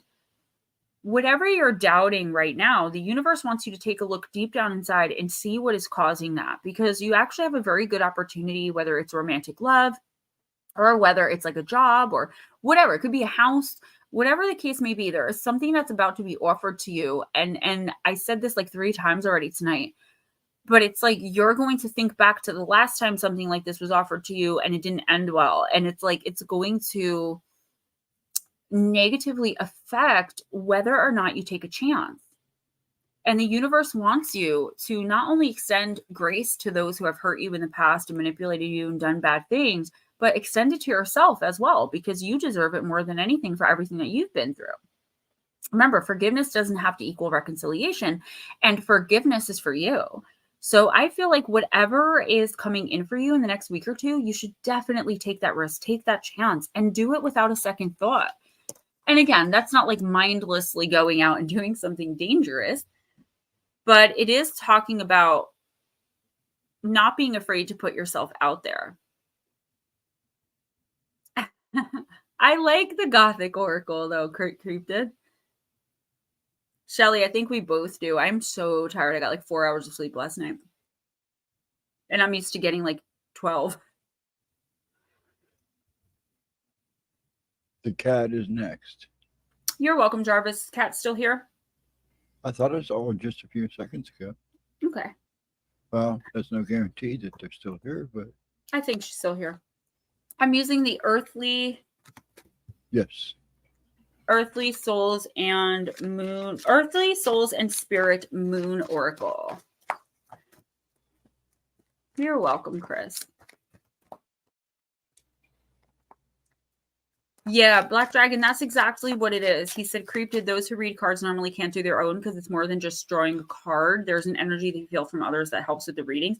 It's like, I can look at someone and be like, bad, not a good person, don't want to be around them. I see them like from the inside out until I get close to them. And that's why I always have ended up in my life in like abusive relationships and just terrible situations, because I see light in people. You wouldn't have that problem. I see what? I said hello. No, what did you say? I said if people play everybody like each other, you wouldn't have that problem. No, it's so true. And it's like I can see the light in people, so I expect them to know the light's there. But I came to the realization that just because I see the light and see the potential in someone doesn't mean that they're acting out of that space, which means they could have the brightest light I've ever seen and still be a garbage human being because they don't accept that light. Sorry about that. I didn't mean to mumble that out. It didn't sound the way I wanted it to sound. Yeah, it sounded like you were like saying something mean to me. Like, I thought you said like, if you stop playing with me. I'm like, what are you talking about, weirdo? It just came out bad. Creep did? No, I can't see you. I can resonate with your energy and feel you, and I can see your team, your spirit team, but I can't see you. If I was mind probing someone who knows what you look like, then yes, I'd be able to see you through them. I wonder where the twins are tonight. No. She was here last night thought it was last night. Lotus did. Mm-hmm. So that's Well, it's not just thinking I can help them. It's like believing all of their lies because I can't see past the light to see the actual darkness that surrounds them, because I've only been in relationships because of my abilities, not on purpose, with either soulmates or now my twin flame, where a lot of those relationships don't work out. So when I see the soul connection, I don't see much past that. Whereas other people can be like, this is not a good situation. It'll take me 10 years to figure that out. And that's why people are like, well, if you're a medium and if you're an energy, you can see energy, then how did you end up in all this bad? And it's like, well, one, I'm human.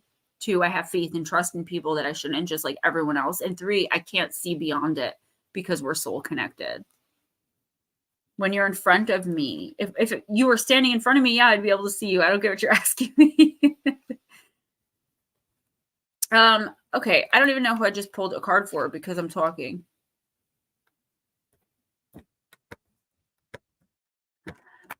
No, I forgot.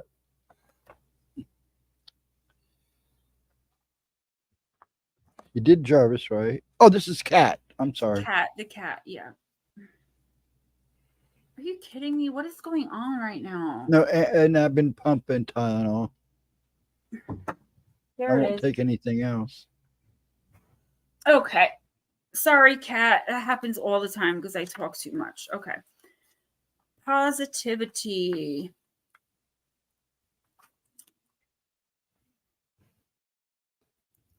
Solutions, gratitude, and optimism. Begin replacing negative thoughts with positive ones.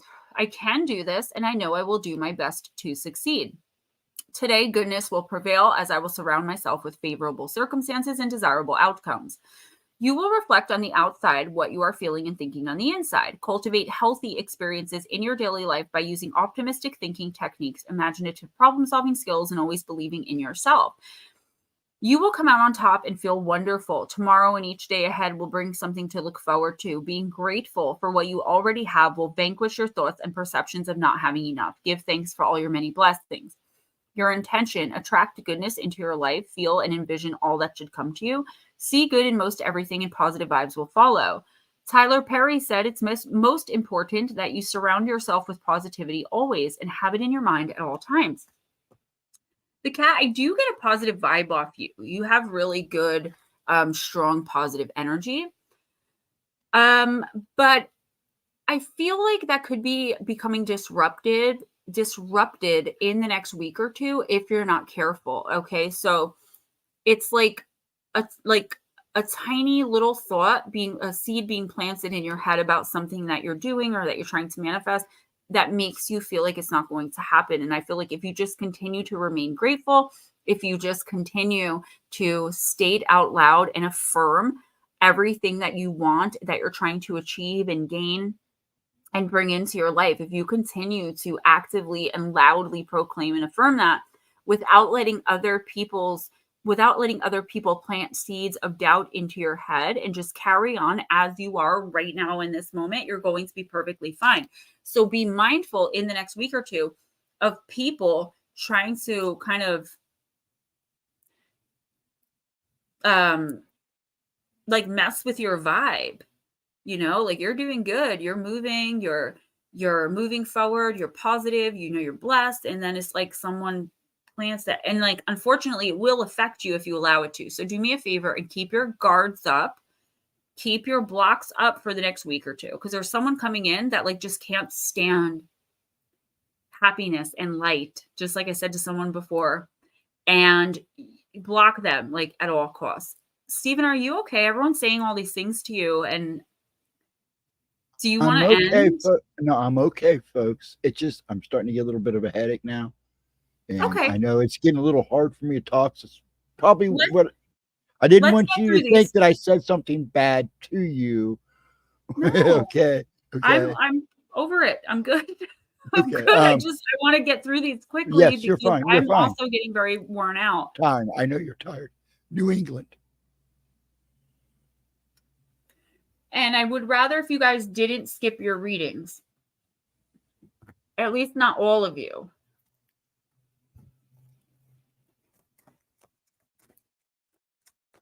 Amen, Kat. I always say that I'm thankful that I had, that I was woken up this morning. Netter, I am using the beloved dead.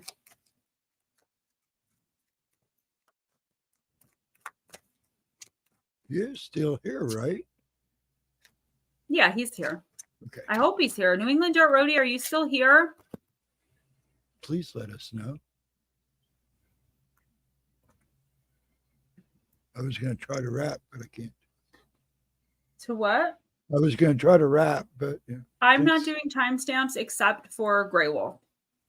Oh, not for Blue or? I just can't do it tonight. That's They'll fine. understand. They'll be fine. Blue Crosswords can get a personal for me whenever you want. So, and I'll explain the situation. Okay, New England Dirt Roadie, you got the card of optimism.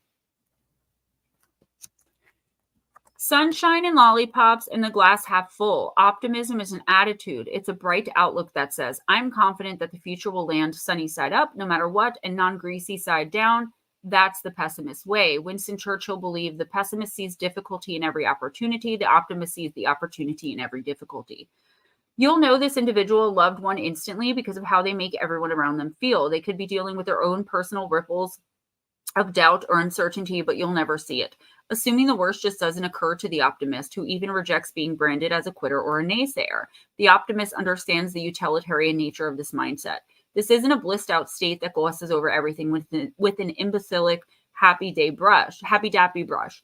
Energetically, a positive outlook raises your vibration and well-being, but allows you to see the outline of a challenge very clearly and very realistically. You just choose to make the best of a situation and allow that it can always be worse and that there are always better things to come. Pessimism can be a powerful driver and undercurrent that runs destructively behind the scenes, undermining anything you endeavor. It's the voice and agenda of why really bother? Nothing ventured, nothing loused up or lost. The beloved dead of optimism, insert smiley face, brings a message of hope. It says, choose to align with an attitude of positive self-assurance instead of tedious old self-sabotage. Love you, Bobby. New England Dirt Roadie, yeah, this is a card that's saying, like, I don't want to say turn that frown upside down because it sounds so dull and imbecilic, but that's kind of what it is. It's like you have the power inside of you to... I'm not saying like turn your situation immediately, but to turn your outlook on it into a positive one. There is a beloved dead, an ancestor with you who did have this type of no nonsense attitude, like glass always more than half full, rainy days are sunny days, that type of person that's like, oh, no, you got to look on the bright side. And they are behind you. It's an ancestor that you may or may not know. Definitely, at least obviously it's not like your generation, it is someone older than you, and I am once again seeing like a grandparent or parent type energy, but this one is a fatherly side. On the father side, at least, whether it's male or female, I cannot see,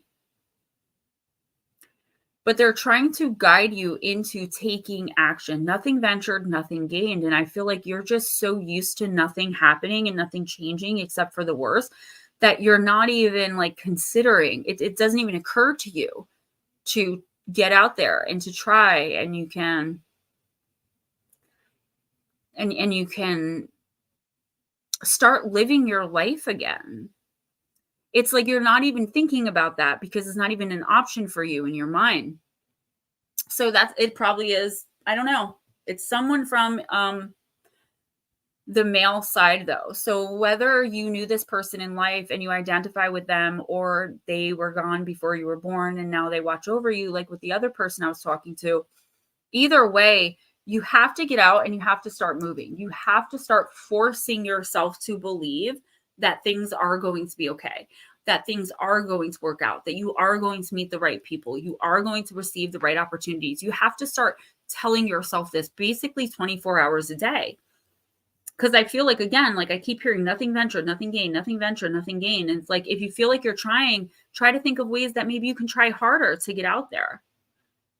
And that's exactly the issue, is that you're just waiting around for your life to be over with instead of waiting for your new life to begin. And that's where the first drop of attitude changing and turning everything around would be. Good night, Kat. Eris. Just so you know, you've got Eris, Divine, Shelly and Dragon, and then Gray, and you're done. Okay. Eris.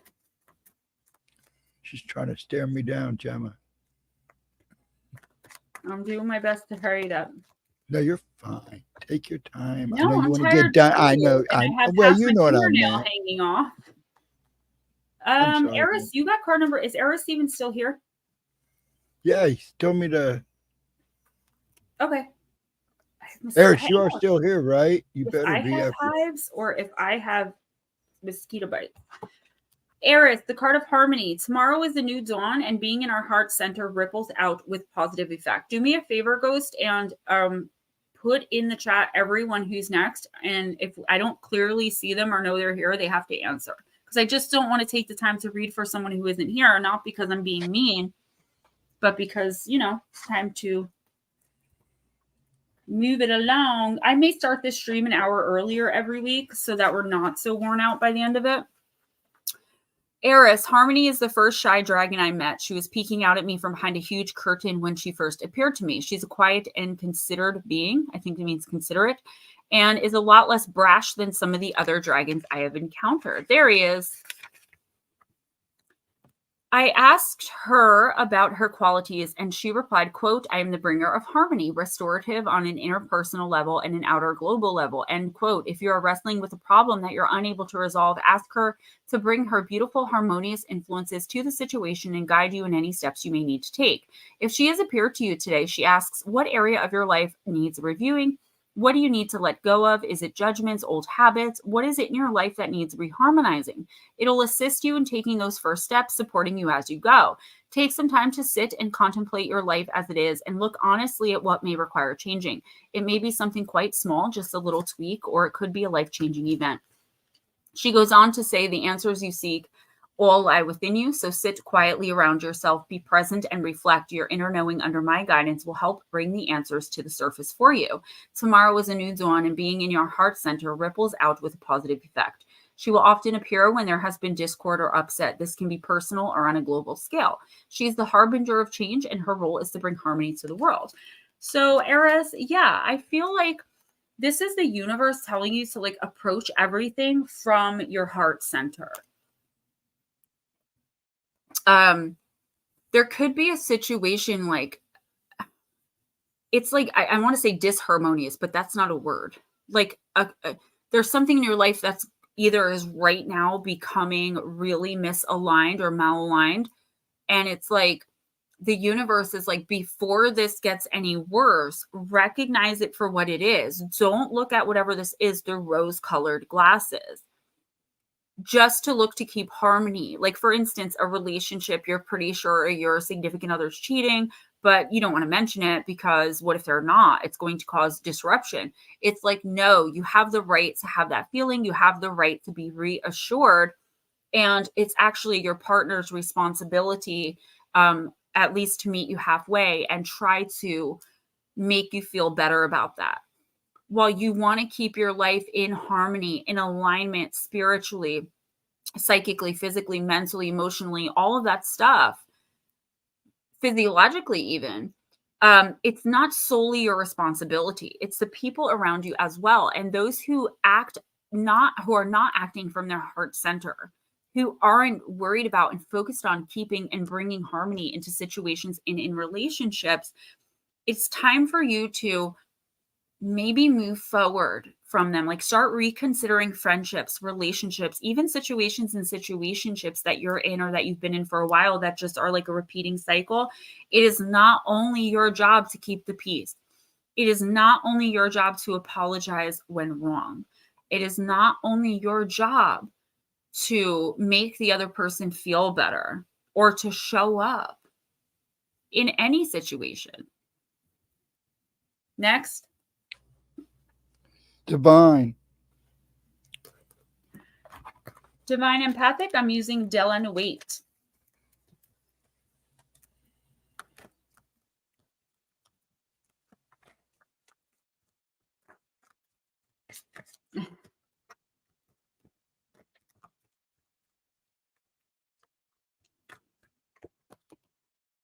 Bluebeard's wife. Love this card. This was the first card I ever pulled for myself. In a personal that I did for me, because every time I open a deck, I do pull cards for myself and give myself a reading, but it's a lot harder for me to do, and I never do it publicly. So I think Creep did that answers a question, some question you asked before that I didn't get to. I can read for myself, but publicly it doesn't work because there's too much going on in here. I have dead people from the funeral home, from across the street, from the land. There's a dead dog running around in here, not to mention the spirits that are attached to this house. I've got everyone's spirit team and energy, and there's just too much. It's too noisy. Card number 8. Ooh, that reminded me. I want to watch Hamilton. Time to rise up. I've only seen it like 400 times. Okay, I'm reading this in not English. The only other language I know is sign language. So read it in sign language. That's not going to work. They're offering a sign language course in RJ school for him to do after school on Thursdays for an hour. It's either sign language, exercise class, or theater. And he wants to do theater so bad. So I sign him up for it. I put the money out for the money order, and it's like, oh, only 4th and 5th graders. I'm like, then why did you send it home with my kindergartner? Okay. I married this wealthy and powerful man without knowing the nightmare I would endure. There was this room in the castle he had forbidden me to step into, but one day I opened the door with the golden key and found the bloody, murdered corpses of my husband's former wives. He threatened me badly for my behavior. Fortunately, my sister Anne and my brothers came to my rescue and killed him, Bluebeard, and we all enjoyed his fortune from that day on. Divine Empathic, listen up. Be careful, and be careful once more. Something is quite unhealthy here, and a deep, dark secret is hidden somewhere. Watch every step you make. Be cautious and be warned. Don't be fooled by a golden appearance. Your opponent is sly, and they are cruel. Go find the truth. It probably won't be pretty, but you have to face it. Then gather your allies around you to help overcome this energy. Because of your personal situation that you're in, this card does scare me for you. When I've never had a card like this come up as like a literal warning of physical violence, pain, and possibly a crime being committed against you. Please, Divine Empathic, be really, really careful about like that situation that you have going on in your life personally. Protect your daughter at all costs. Somebody is like plotting something against you. Like you won, you got out of an abusive situation, you're making your own way, you're succeeding, and they effing hate it. Like they want revenge badly. This is not good. But I don't want to like put this crazy fear in you. Just continue doing what you're doing. Don't fall back into old patterns. Continue ghosting this person, full blown, no contact, no matter what. And if you even have an inkling that they're around you, near you, wanting to hurt you, or sending people to follow you, whatever the case may be, you call the police. It's better safe than sorry. Better to sound like a lunatic to the police, even though you won't, because you have, you have protection in place already. It's better to call and be a false alarm than to not call and see what's going on. This is a warning for you. And again, I don't want to scare you, and I'm sorry that that came up right now, but that is the message. This person is out to get revenge. Shelly, let's use the Earthly Souls and Spirits Moon Oracle.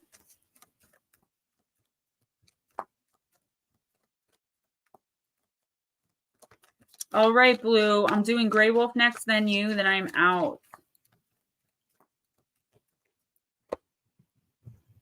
Rejoice, Shelly.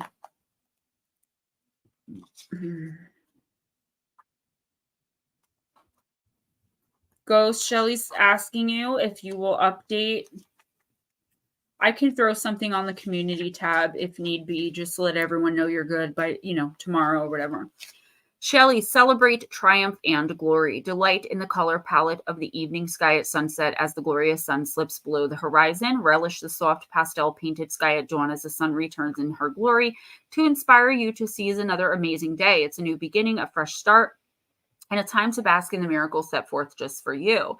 Walk with the rhythm of the earth, celebrate the divine glory reborn each and every day. Optimism, uplifting gestures, and positive sentiments are being offered from the universe. Look for the simple gifts in nature and in your own life that move your joy-filled spirit. All of your heightened senses will be delighted, and you will know that you are alive. Intention, rejoice with gratitude, elation, and delight for each day you are given on this enchanting, glorious earth. Lao Tzu said, be content with what you have, rejoice in the way things are. When you realize there's nothing lacking, the whole world belongs to you. Yeah, Shelly, I feel like you are looking at things as like a half glass empty type perspective, for lack of a better word.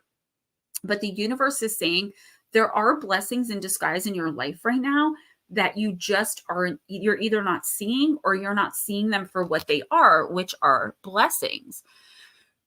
Bad things are happening, yes, and scary things and confusing things. But the thing is, Shelly, they are actually blessings. They're things that you are working through to spiritually ascend and to learn to move yourself forward, not just in this incarnation, but for the next one, you know, et cetera, and infinitum, because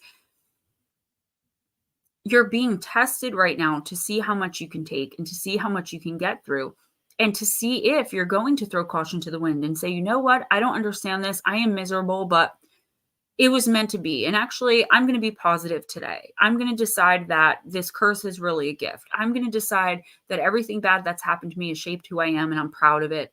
Or even if you're not proud of it, like I'm not ashamed of it anymore. Do not let the people around you push you down, make you feel less than or bad about yourself, especially when it comes to your gifts and abilities. And in the next week or two, I want you to start looking around, even at the things that you were considering negative, and see the many, many great lessons you're learning from them, like things you'll never do again, because of where it got you in the first place. Like me, with like looking at the person's light instead of the entire picture of them, instead of speaking to their guides and understanding their contract in their chart, just going straight for what's in the core. Knowing I should never do that again. Don't trust people at face value, because I know who I can trust and who I can't. And red flags no longer look green. It's that type of thing.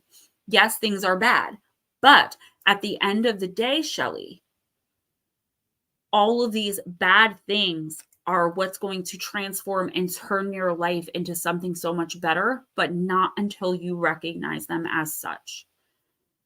Anyone that's leaving, good night, guys. I love y'all.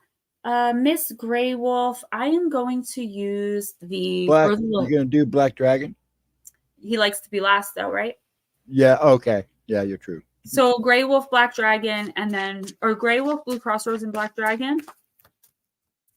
Shelly, I just told you. Oh, Divine Empathic, you're so welcome. Please be careful. Yeah, just be careful. And again, I don't mean to put fear into you. I'm sure it will be fine. Just be extra vigilant, you know, because you never know. Miss Shelly, you're going to be just fine. I don't have the time to explain it right now, but you're going to be fine. You just have to recognize the things that you're looking at as curses are actually blessings, honey, because they're changing you from the inside out. You're learning, you're growing, you're starting to understand things that not a lot of people understand about spirit and spirit communication and all of those types of things. They're blessings, honey. Good, don't be. All right, the spiral, Miss Grey Wolf, card number 26. The dragon path isn't a straight line, it's a spiral. You continually come back to the things you thought you understood in order to see a deeper truth. Don't judge where you are on the spiral. Sometimes you quest up the spiral and sometimes down, but both directions keep you moving forward as you seek wisdom and understanding. Don't be afraid to revisit lessons you thought you'd already learned. Like a spiral, you are unending and ever evolving. Yeah, so there could be a repeating pattern here, Miss Grey Wolf. And I think that it's one that you know is happening and you're not too proud of, but you're just like, well, this is how it is in this particular situation. It's not going to change, so I'm learning to live with it. The universe is saying, no. Mm-mm. Your spirit team is saying, no. You were put in this situation to learn from it, grow from it, move on from it, not to just settle. We are never meant to settle as human beings. We're just not. The universe is asking you to reassess a situation in your life with repeated and constant negative patterns aimed at you. So it has to do with at least one other person. This person doesn't treat you well. They don't show up for you. You do for them, but it's never reciprocated. You pour into them and they're a cup with a hole on the bottom that's never filled, never satisfied. They just take and take and take. You're drained. And it just doesn't matter. More. Give me. Then when you don't have anything to give, you're given, the silent treatment. You're ignored.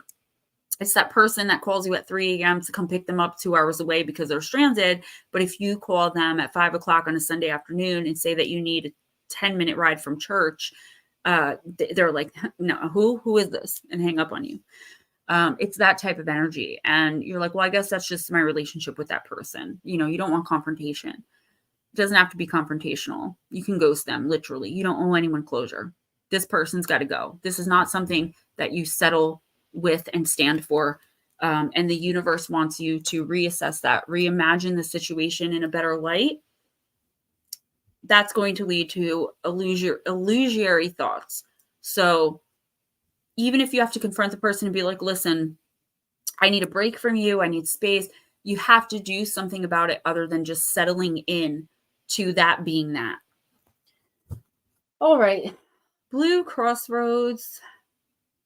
Let's do the beloved dead, then black dragons, and then I am going to get the heck out of here because I still have to clean up my mom's room so she can go to bed.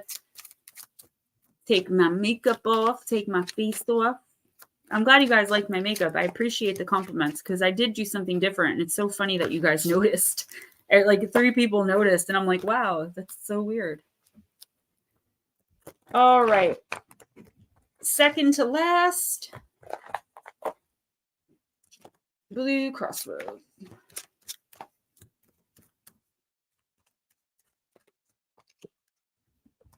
Addiction.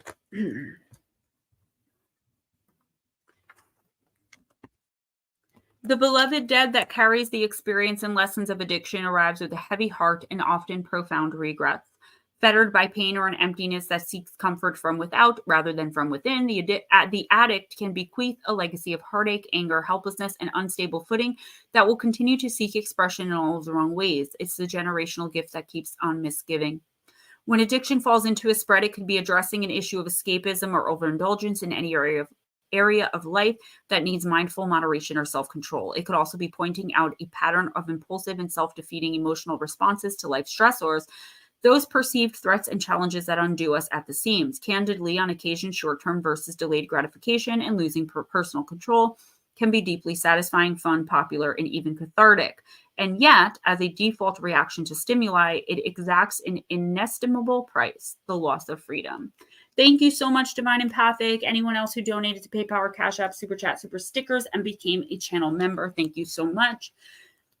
Blue Crossroads, this is obviously not talking about you having an addiction to alcohol. I actually don't think it's talking about that sort of addiction at all. I feel like this could be more of like obsessing over something, which I don't really think that you're prone to doing. But for some reason, in the next week or two, something is going to trigger you into this. I see it as like obsessive worry. And it could be like worry about a person.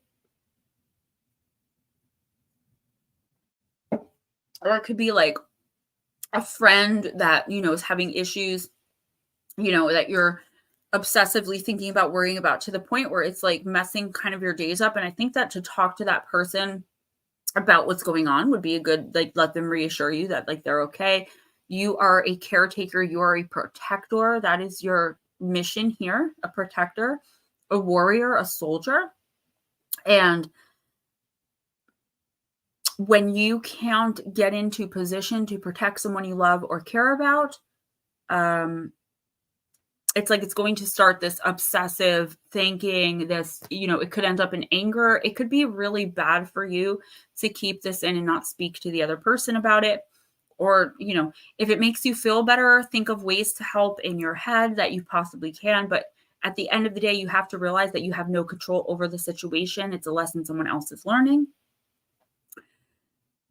And yeah, just, it's obviously not talking about addiction. Also, you could have a friend, though, someone that you know that you may not realize is addicted to something. And I'm seeing pills.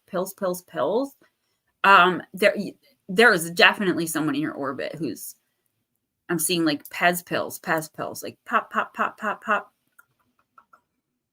I feel like you're like upset with this person because they've been treating you poorly and you have every right to be, but there is a deeper thing going on here with this person where they're addicted. So you have to decide if you want to take on that challenge and that friendship, or if you just want to remove yourself from the situation for a little while and let them figure things out on their own. Totally up to you. But there is someone here that you're upset with for their behavior, and it's actually being caused from some kind of addiction. It could be alcohol too. I'm just seeing to the mouth. All right, Black Dragon, let's do this. I'm going to use Moonology. I like this deck. I'm going to start using it again. Have a great night, everybody, by the way. Have a fantastic rest of your weekend. Thank you so much for coming in. You do know the addiction. Okay, great. Good night, everybody. One more. Black Dragon. New moon in Virgo. This is a theme tonight, by the way. Trust all will be well.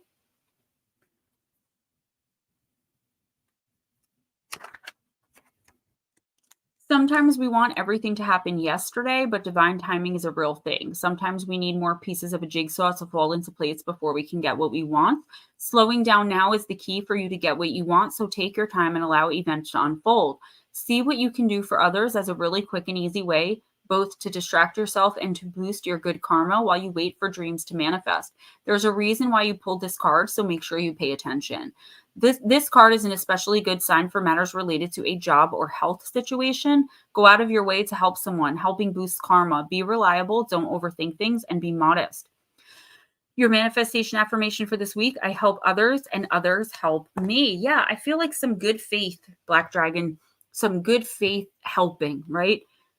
Helping someone without getting anything in return, but knowing that the universe is going to reward you. I also feel like you're on some sort of path, learning through your chart, working through it with your team, whether you're aware of that or not.